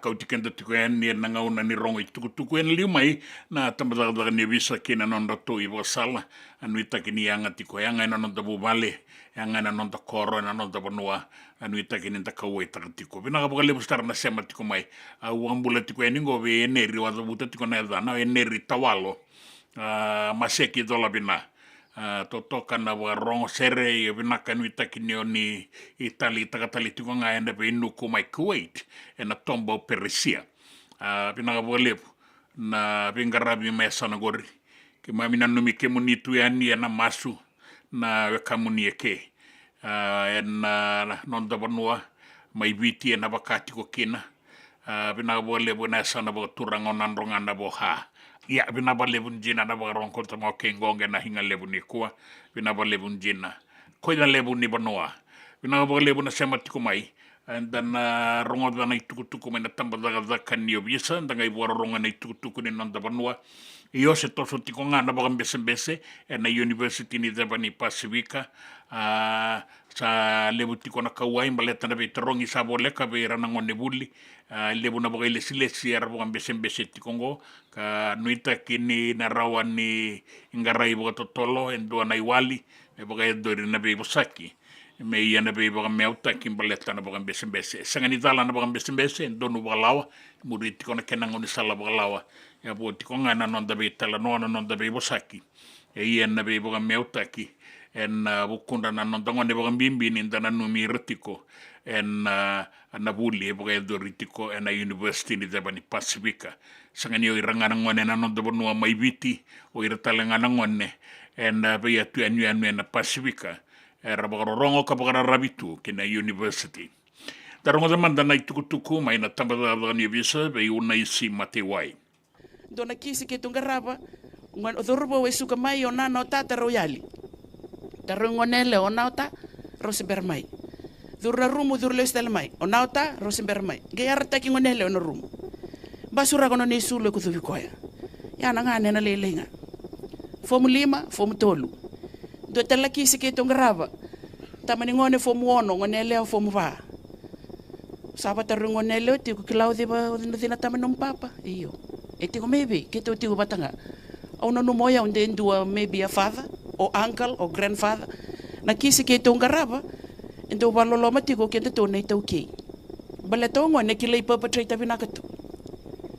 E kila binakato ko ya o de da ka batiko wa na ito ya. So no ngone leongo ngono saba terung ko ito kino tinana maybe sa udai patok eba silim ngone tiko ngon lelai. Gaita buta mo ko bi ondo na ya deni durbo. Terung ko e buli iyo fumono. O dio koya ngase ngabi yao liu ni soko ni marama ni tama daka turara lebu no wasi roni tumbo sa senga saranga na ngoni vale rusati ko to robo linga ya teke bu mai bakadaba na taro ya ubi kila mai bera wa teke bu manda mai bakadaba just your sibling ya teke bu nga mai na yalo rusara bata boli kende ti ko yan rabo na kaya sa rabo ngoni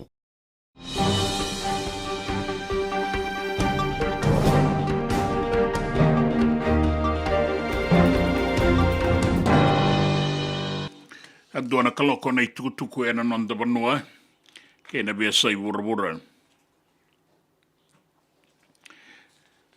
sa warita ki mai ena buku ni bukan bese do tiko na university ni Devani Pasifika warita ka mai ni songo ni tamata daka ni saya do tiko na be rei be ira na lewe ni songo ni tamata daka bukan bese tiko ngo ena buku ni nonra daka sanga itu kumbaga mera sa lesuta le boto tolo ki daga ya se to soti ko sa singa ba indai na bongam bese beira na songo ni tamata daga na non rabina kata tiko me sa boga tiki tani na liu ni cornibulia professor Paul Aluwalia boga doriti ko na be bosaki na tiki ngo baka ro sa mai be wano no vitu na special counsel na university ni Devani Pasifika batake na songo ni tamata daga senganindo suka o ira na songo ni tamata daga era bina kata tiko me ato manda indua na be vangangai taudoko E kobuta tau doko sarangana bengarabi na university ni deba ni Pasifika. Ia era senga tiko ni binakata mera tau vivangangai tiko ngā ora tau saranga. Era tau ndondo ni mera tau vangangai takataka ni i bengarabi ngo na university. Ia baka binaka tiko ni i sa toso tiko na vivasaki ndina sensekune ndona kena iwali. Ia ka baka dori talengo ndona i buki ni rasa laki baka totonga ni tale na tamatadaka mbale tanora baka mbese. Baka nditaka tiko mai na univola ni songo ni tamatadaka Ruben Dolata. Sanga ndonu tiko baka lawa na nonra baka mbese. Me baka sangarenga na iwali ni lenga. Me rawa ni toso kina na bengarabi toso na takataka ka toso na nonra buli na ngone baka mbimbi ni sabole ka tiko mai na nonra ngauna ni veterongi. E bunga beira na baka ilislesi sona kasi ni buli sona linga ni bengarabi na university ni deba ni Pasifika era baka mbese tiko ngo kanan renre me toso na bengarabi kei na takataka. Kebaka era toso etiko na nonra baka mbese. Ia era saka etiko nga ni randei tiko nonra inaki. Era na senga ni soreba daga ni bei boka totongan ni sa boka doringo bei recho na tamata daga kara lewe ni songo era boka mbese tali tiko nga ndei toka na kena lawa ka murie tiko na songo ni tamata daga na Employment Relations Act. Ka boka reita ka tiko mai ni endonu tiko boka binaka na nonra boka mbese murie tiko na lawa ia me boka sangarenga na iwali. Ko era bono ndambe tiko kina na songo ni tamata daga na university ni deba ni Pasifika era na sanga ni toso me adoba ni sa boka eldori na pe pangangai se sa boka tiki tani na vice chancellor na liu ni Korniwuli o Pal Alualia kasi tiko e nangaunango. Toso tiko na kena Vivasaki. Ito ni tukutuku e taurirawa may na matambose kay burabura ni sabaka yang atakitiko na non rambulan ni takataka na marama kaira na ngonelewa may bukarawa ni ka beira na ito ni takataka. Sanga wala nga na takataka.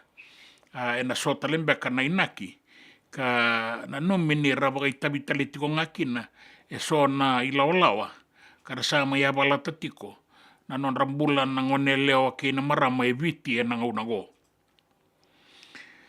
Na takataka ngarabiti kongo rasama takataka rao na marama kira na ngoneleo me pakangana kene ibarau ya rasanga ni tauri wale tiko nga me baleta na non takataka kina be kaira kila.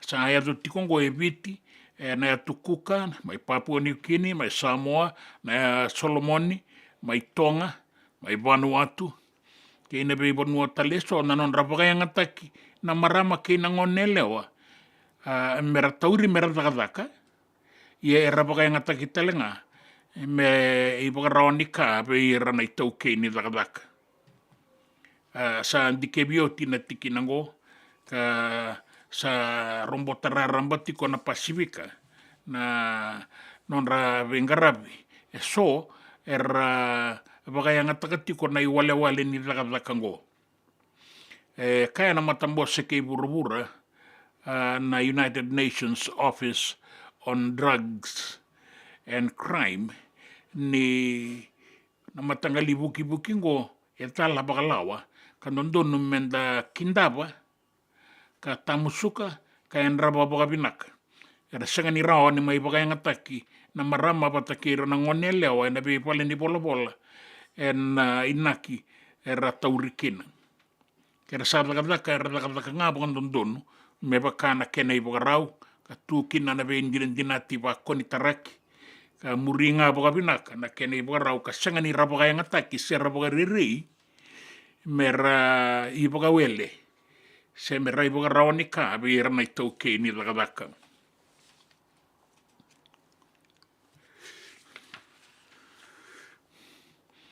Kina ngito sa napaka-idoriti ko na sota-sota ni Malake Sevens en mataongo tika buena singalo tulebu bela kia to bayani na boga ruai na kena inaki me boga pinakatakiki na non ravale ni lotu mai Malake ka boga dadani na bidana dangilamba sao tingo me ra sana numa me boga dori nangito sota-sota go rawa kina indona ilabo me bangole kina inaki oya ebe toko ni kina na Fiji Bita ka kaya na kenandau ni makete o e Tina Simpson ni voredoratiko na nona itavi na Fiji Bita nona be toko ni veira na matangali isongo-songo bagaongo kena nona be toko ni na vanua ke na koro me rawa ni rabuke kina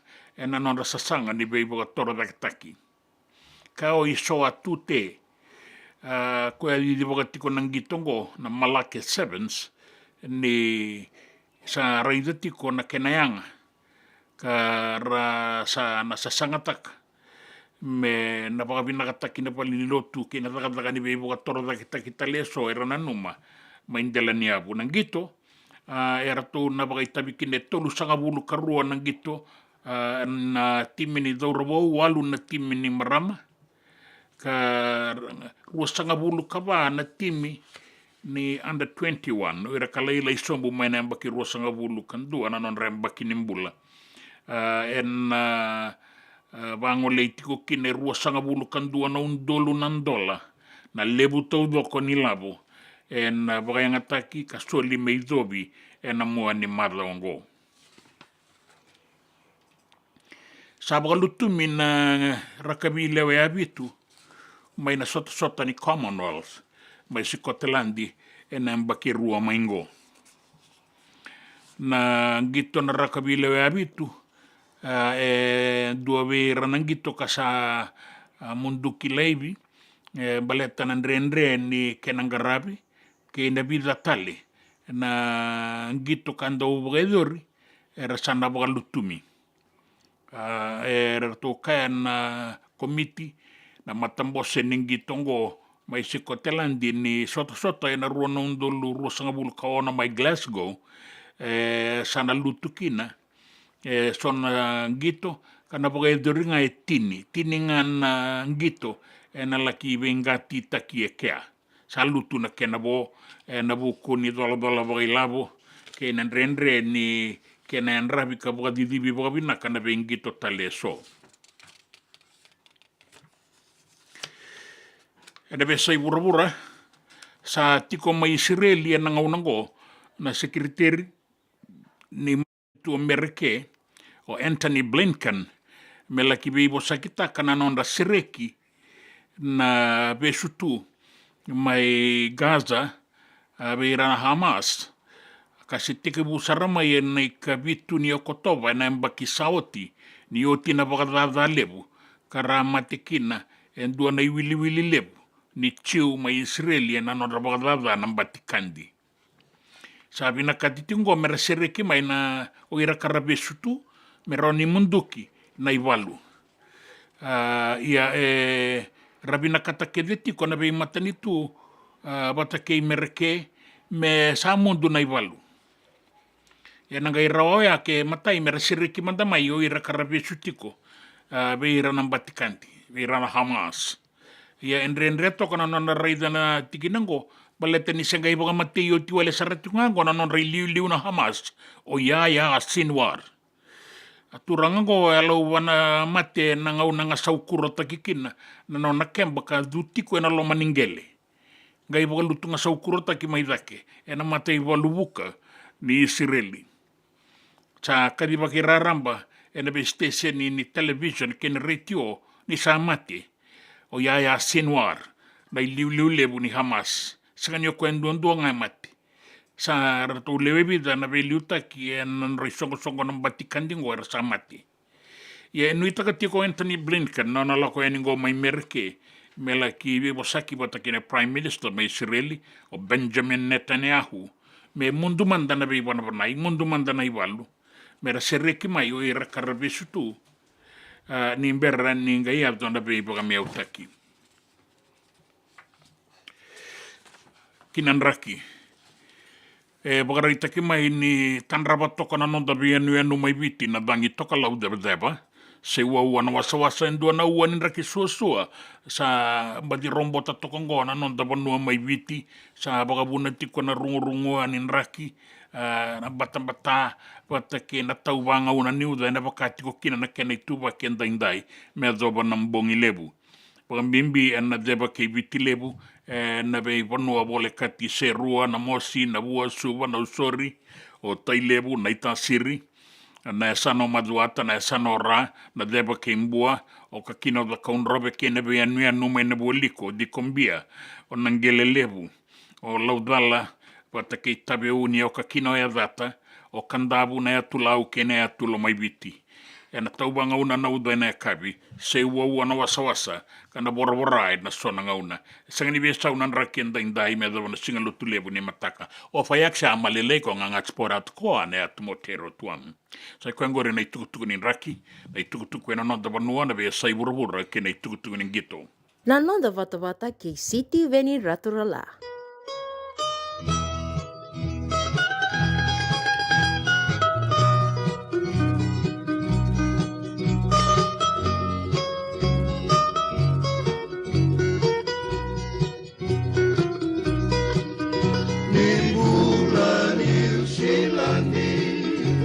Vinaka Televi come mai waka lasa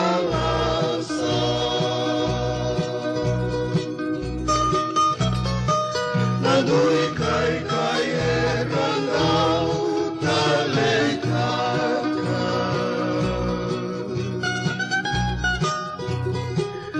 Uni nonra kita leva merasa rawa Nabei om bala-balabu bula-bula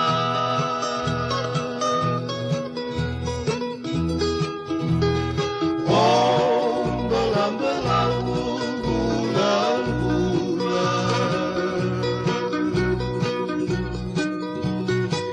Kemu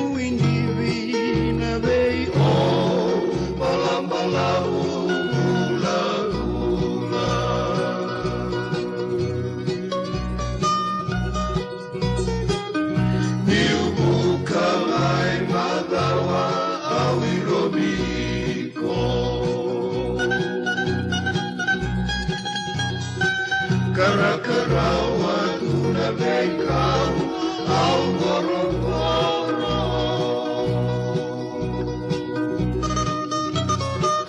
Sarauta New Zealand Mondauro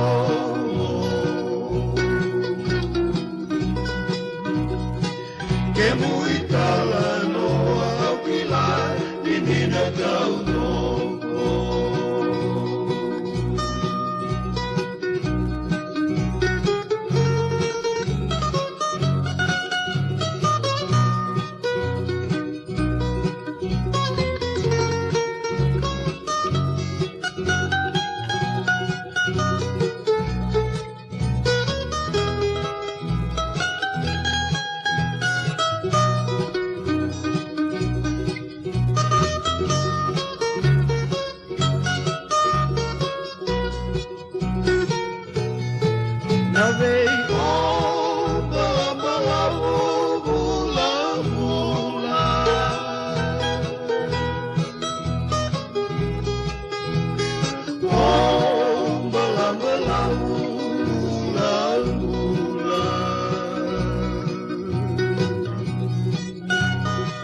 Kemu indivina vei o balam-balamu bula-bula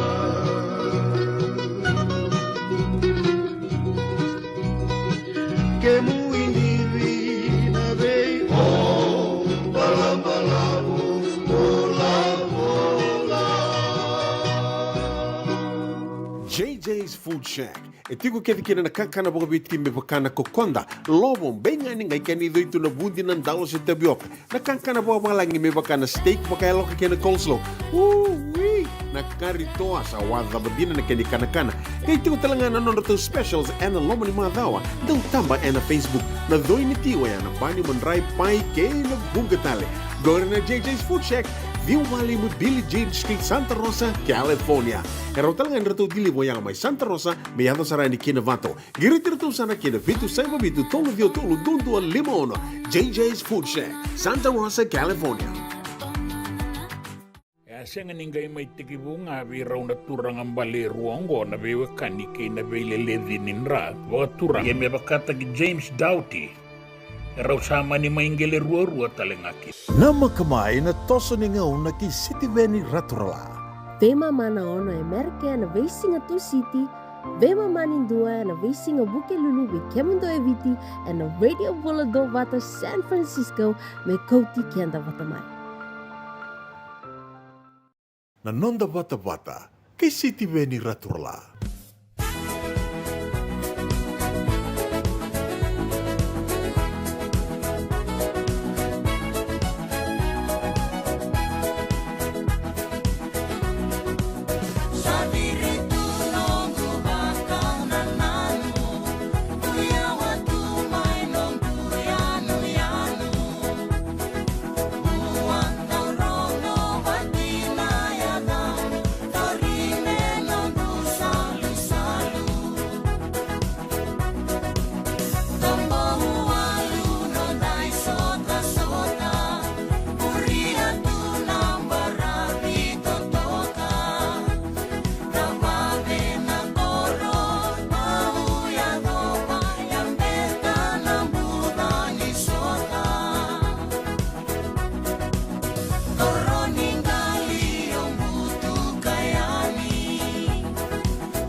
Ongo na rongo may bala ni Songo and a radio bulando vata San Francisco.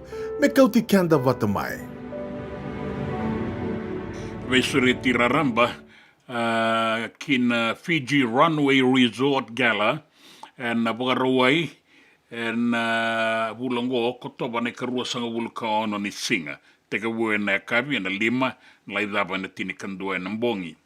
And Abogadori and Coneros Resort and Spa, Pasai Babawalu, Sonoma Highway, Napa. Ai duru-duru doon ang rawasang $5 ng $2. E na o katiko kina na ibagaya kapi. E tolu na itamba bagaya kapi. Bagaya kapi bagan 2, baga 2, baga 3. E na 2 nga nangauna. E na 2 talaga nawan na waimbutan ni sambutu. Tabaga nga takatoka baga binaka. Gai baga doriba take na sarabin ni buki-buki ni sulu-sulu. E na alaki baga rita kia ni kina. Rato na benga rabitalitu nga bia baga maro takitiko na prima na via. Bata ke na nonrato ube tokoni na wasa ni Tandra ke Lolani Boutique mai viti. Pinakabagalebo. Na isulu-sulu ni ngole ni kina. Kwa nga ni isulu-sulu ni kila ni benganiti ke na songo. Ube tokoni kina na Tourism Fiji bata ke na Radio Mbulandua bata. Ke sotala na kena tukutuku. O nina via taronga ningiriki na vitu saiva vitu, diwa walundua, tolu rua vitu. Se ni pakangataka na mona liva na website www.fijirunway.com www.fijirunway.com Oya na kena itukutuku matailalai. Sai koe talanga ongori na irongo mai na nonda bali ni songo. Na nonda wata kei siti veni raturala.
Taka no balbala.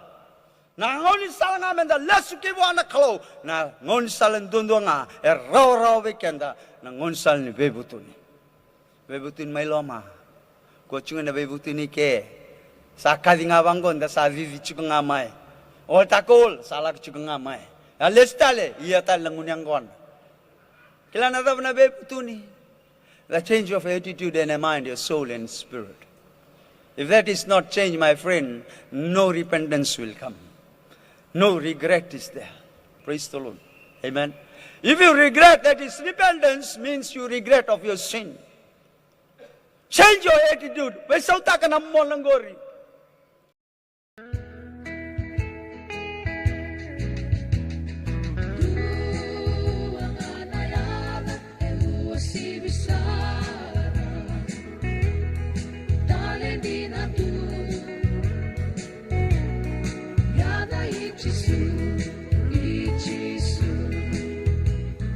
Ni nang darongon, ere kinaya lo.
Kafa Family Gospel, muriet ko ni na itabine na italatala Lal Muhammad na singalebu endai.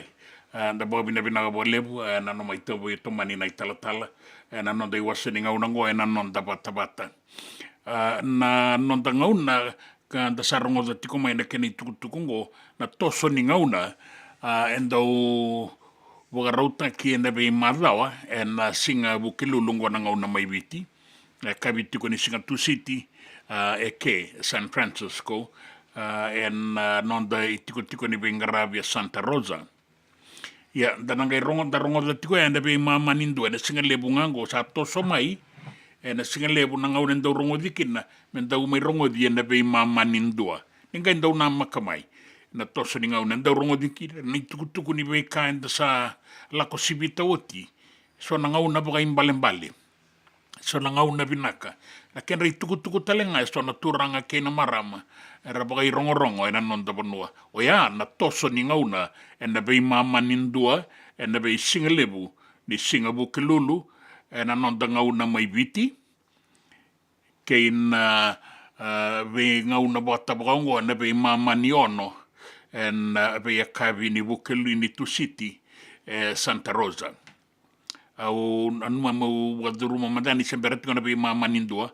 e bo tikungo e ruana miniti au bula tiko eni be naso ni tuitonga bula bena ka obi bena ka lebu na sema mai mbara bi Enrico o kila nano mo be sureti ni bo singalebu ena rongo do bura menta sa rongo da todo komanda na ibo singalebu be sureti tiko mai kina na singalebu endendai o sa dingo mai na bo roko ena be ndokai mbara bi Enrico kai tiko mai sabina ka bula bena ka tau sa ambuta tungo kono ba singalebu na ika ba lolo kei na rou sa ngai bola tiko ngamai mai ba singalebu eka o ki mami sarongo ta todo ko tungo Enrico na no moni be sureti rongo da bura e non do me kila bura na ba singalebu na kuro rou ba lolo kei na ika da sa ba bina kan singalebu endai ni ngai ba ngata ngamai ke ki mami ngai mama wike pasi panene lebu na sarbaga lebu na Bengarabi kai tiko mai bia utotoka na moni sote ya totoka talengana na moni chamba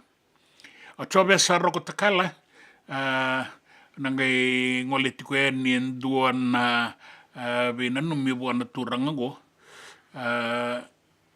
ke rendo na serre mengai na numi tiko na chokatama turangani kandabu ke madhi u Josefa io bina ka lebu Josefa roko takala na moni bina numi ke ne besureti ni boka singalebu be imbarabi Enrico sabe mama tokongo na ono na kaloko be mama tokona ndua ena nonda ngauna mai viti na ngauna ni toso ni ngauna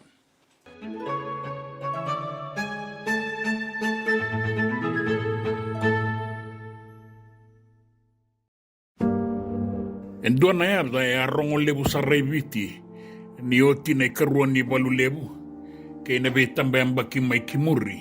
Ka se rongo tunga ni kua na kenei talanoa na dhaurawo ni watutu e na tikino na waka mai nandi o talaya si lamba lamba. Ambale mate mai Oman, mai arapea e na buku ni tungalala kei na vei saututaki e vura. E asudu o talaya si lamba lamba e nei ka tini katolu ni Chiulai, tini ka dio wa sanga wulu katolu mai watutu e na tikina o na waka. E ratou lewe dio a tau doko waka veita dini. E ratou lewe tolu na ngone lewa, e ratou lewe ono na daurawo. E ulu matua o lamba lamba. Ka susu vei rau na tukana wata kei nambuna ka volai talenga ki watutu ndinanga. Na turanga tamana e dabutu mai na koro momi e nandronga. E ratou lewe ni abu satonga. Na abu satonga watanga ke ira e ratikongori e na wamange mai nandronga. E na tikina makao na waka. E asusu bolinga mai watutu teka bubuli e na kornibuli ni tikina se toka nga kina na ngaunango na Nawaka District School. Kala ki bakadabara na nona buli tordake e na Sri Vivekananda High School e dane na ngaunaya sa Sri Vivekananda College ni kua. Ka kune na nona ndau wasata ni se dhaurabo leisara na sala ki buli tordake ni ndau taumbale mai watutu ta koso kin ratambu ka taumbale saraya ni meado kina koroni buli e buli tiko kina. Ndau muri ana sala ta kosongo enda be mataka. E muri baka kin ratambu ka lisu tale mai na kabi taumbale ani e taumbale mai. Sanandre Rebecca veira na nondangone endai mera rawata oya. Ia de duatani bekanga na ngauna e randonumaka. Se kau akina na nonda sasanga ke na nonda ingu mera lako kibuli na ngone. Ia na susu e na ngauna ndre ke na sasanga kau wakawea endau tini wakabinaka. Irasenga ni susu na lubenda en bosota kara waka mene i na bunga na ngauna endau ialikina na veikaeso enda namaka menda kune veira ni rasa tububaki me kotokina na mosi me waka buli dikenda kina na bosota. Pena tini kadio ona sanga bulu kandua e ambaula ki taro so tia talenga me duru kina matai walu ni bola tangane talaya si lamba au na numa binakatiko na tiki ni singa yake na ambaki gona isebu ni ngauna me reado maikina na taro so tia me mbaleta na matai walu ki bola tangane o ya usakala si ono tiko na ngauna ya mai ratu kandabulebu. Ratu abau duru talenga ena mbaki batoya elewe vida na ngone maindelay na kai elewe tolu. Na head boy urangan nilau chochilesi mosese bakatale nangane taufa bakatale mayabu main batiki watake Robert King and dua na nondabasu main ba.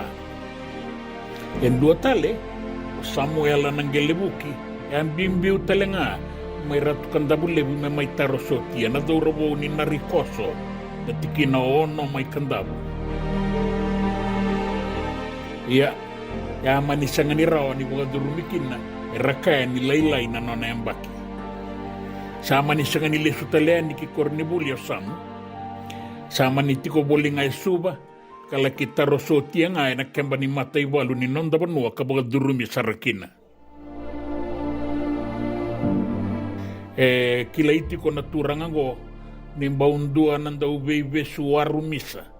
e na non ngito boli e na non da banua a mata taki vitikina boga vida e na rakabi e na non da banua ka bakakina e na via sai burubura e toka rakina na singeleti bula ni non da banua e aduro talaya si lamba ka mani ado sarakina kimbola tangani sa laki sasangasar me laki duru kina Special Air Services sena STS di sarawatan na kena ibaga tangin dengende di na nga ikaw kawasara na be ibaga ruta kia sotapa e daw tutu ya bida nga be irera duru yani mera laki ngolesar kina SAS na Special Air Services sa bagan dinan takira e naivalu e malawa e panua mamada e wasa o ira e ralandau laki pagarauta ki meraduru ki na matai lawango e ni imbera ni rangai pagatarai meraduru makina baleta be tiko saraida ki na ibagatangin dengende ni non rabosota ki na titombu ni non rayalonganga na iwale kedenga ni valu e rabulida ke baka era rawata do maka era le vida wale na non da dorobo era mbau durura kina SAS baleta na kaukaua ni be bogarauta ki boga dorikina o talayasi den baleta mbeka na non anda utau bale mai watutu kina siribe be kenanda kale sutale mai na besinga e ala ki rawata boga binaka baleta ni kaukaua na elona kina nona sasanga na dorobo ni watutu mai nawaka sambau laki taumbale talenga en vei bonua era Kosoba ena bonuan rabu isinga kina bonuan resar o ira karabaga durumi kina SAS kalaki duru kina ena ilawa na B Squadron ia ni salaki tiko kina sa lebusar na kena itukutuku na daw rabongo e bida tali na ngone ni biti erto lewe ni SAS wata kei koya o Tom Morell Sekonaya Takavesi Ilisoni Linga Iri Jim Bogatalai baunduan na daw rabo ni Rotuma o Kawata Vamarasi Marofono e bunga na iwalu e laki baga itabikina o talaya si lamba kila iwolinga vira na nana itokani na matei walu nimbolatangane enayada lamba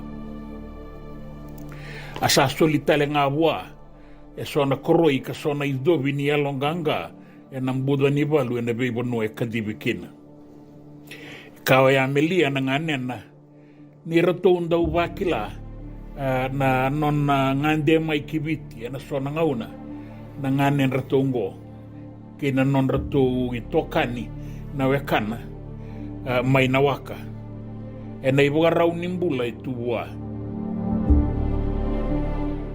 e andra baga mataka mode baga ekabi kendo e mode sibia e nangele ki andra ni kitautumba di sabaga e dorina i baga kabi merakana todo kona leo ni vale ngase wata kina ngone era baga kabi na ono na kaloko enda bia kabi ke baka indua embera sana gaile ki baga sangarana kena ena isoba nimbenu se kina dua tele na vale na kena ka baga ruta ke vale sana bulangi ka soba ya ni kina kabo nimbenu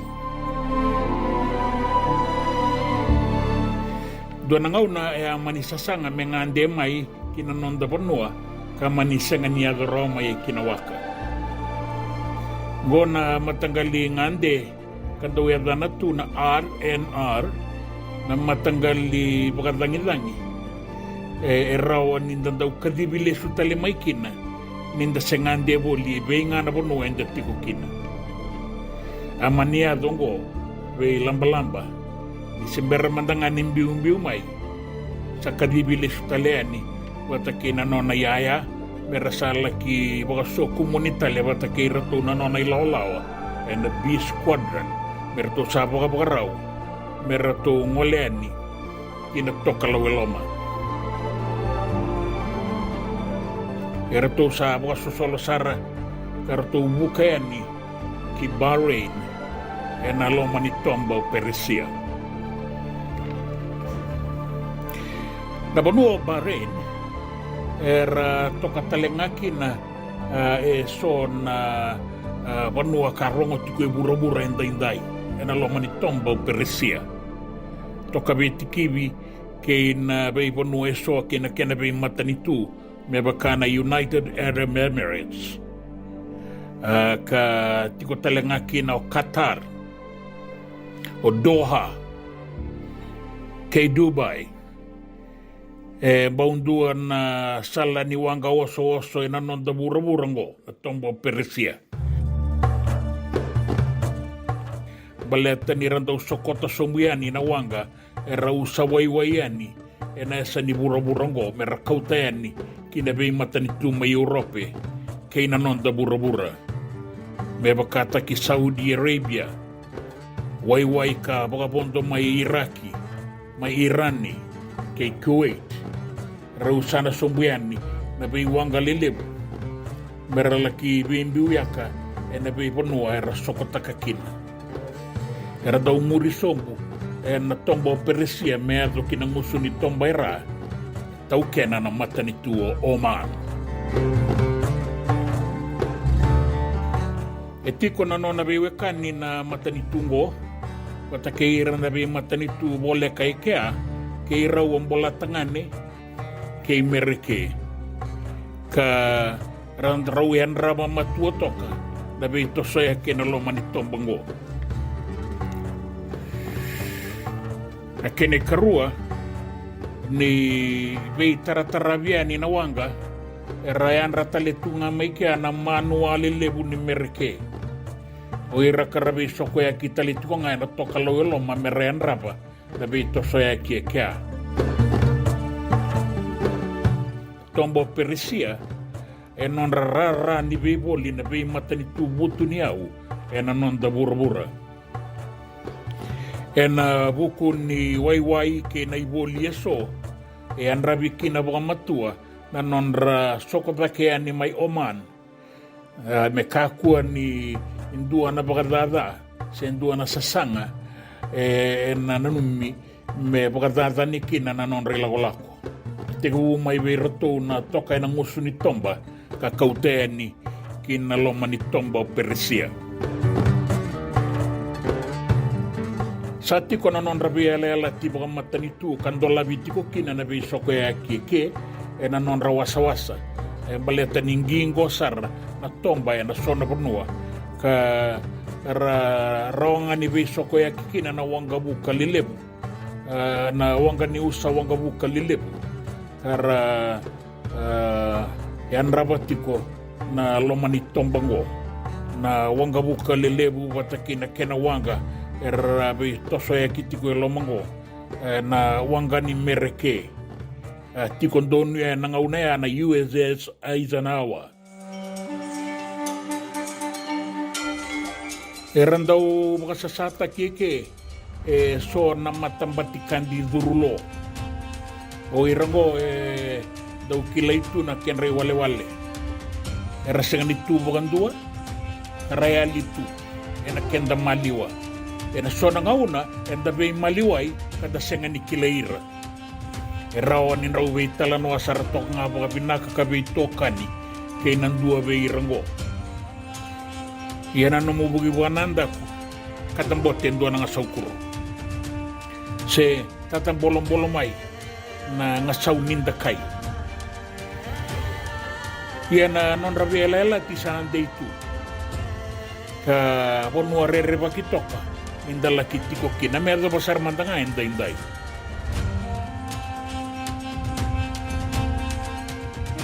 au nanu mati kombeka bakan beka talengaki na bi kemuni nanoma ni ya bakan dimbi balu ena lomani tombago matani tuo Iraki enandua nangauna Bogabu na indo na bingen rabu ni bing matanitu may narani bura-bura na ivalu kayadana na desert storm na tinikadiwa diyo sa ngabulu kandua hanggang gaura kikina na matanitu o Kuwait kasi bili utakibolikin na nanggangao Saddam Hussein may Iraki na ngaunoya rangay muturaki koya na bing matanitu kede nga na rani bura-bura wili talengaki na Saudi Arabia medyo banisasoro.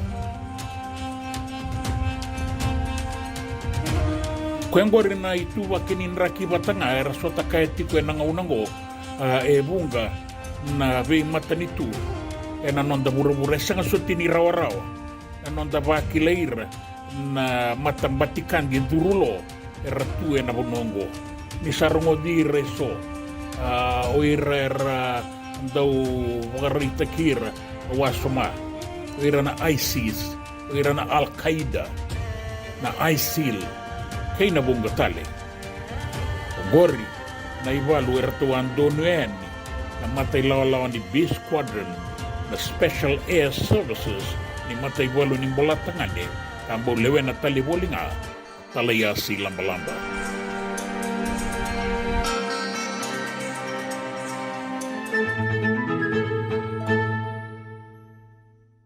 Nanonda bata-bata kay City Benny Raturla.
mundo y loco, loco.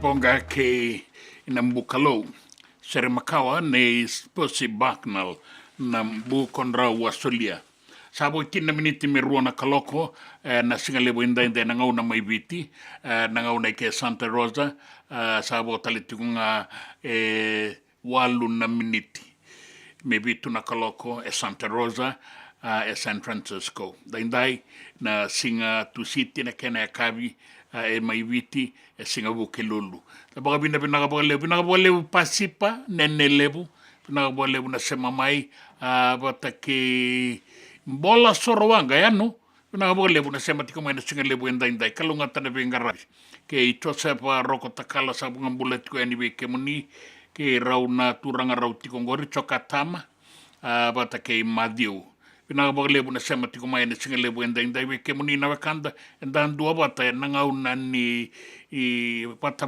ngo kada be bunga marauta ki kina anu ita kini darangangara nenan raki mai viti solitu ni na ibuka ro na be raki sua bula toka na dangi na bora na wasa na sona ngauna kera usata tau ke kera usaba mo ni kalungata di samode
Nanda Vata ki City Veni Raturala and Radio Mbulan Dua Vata, San Francisco. Me Kochi Kenda Vatabai.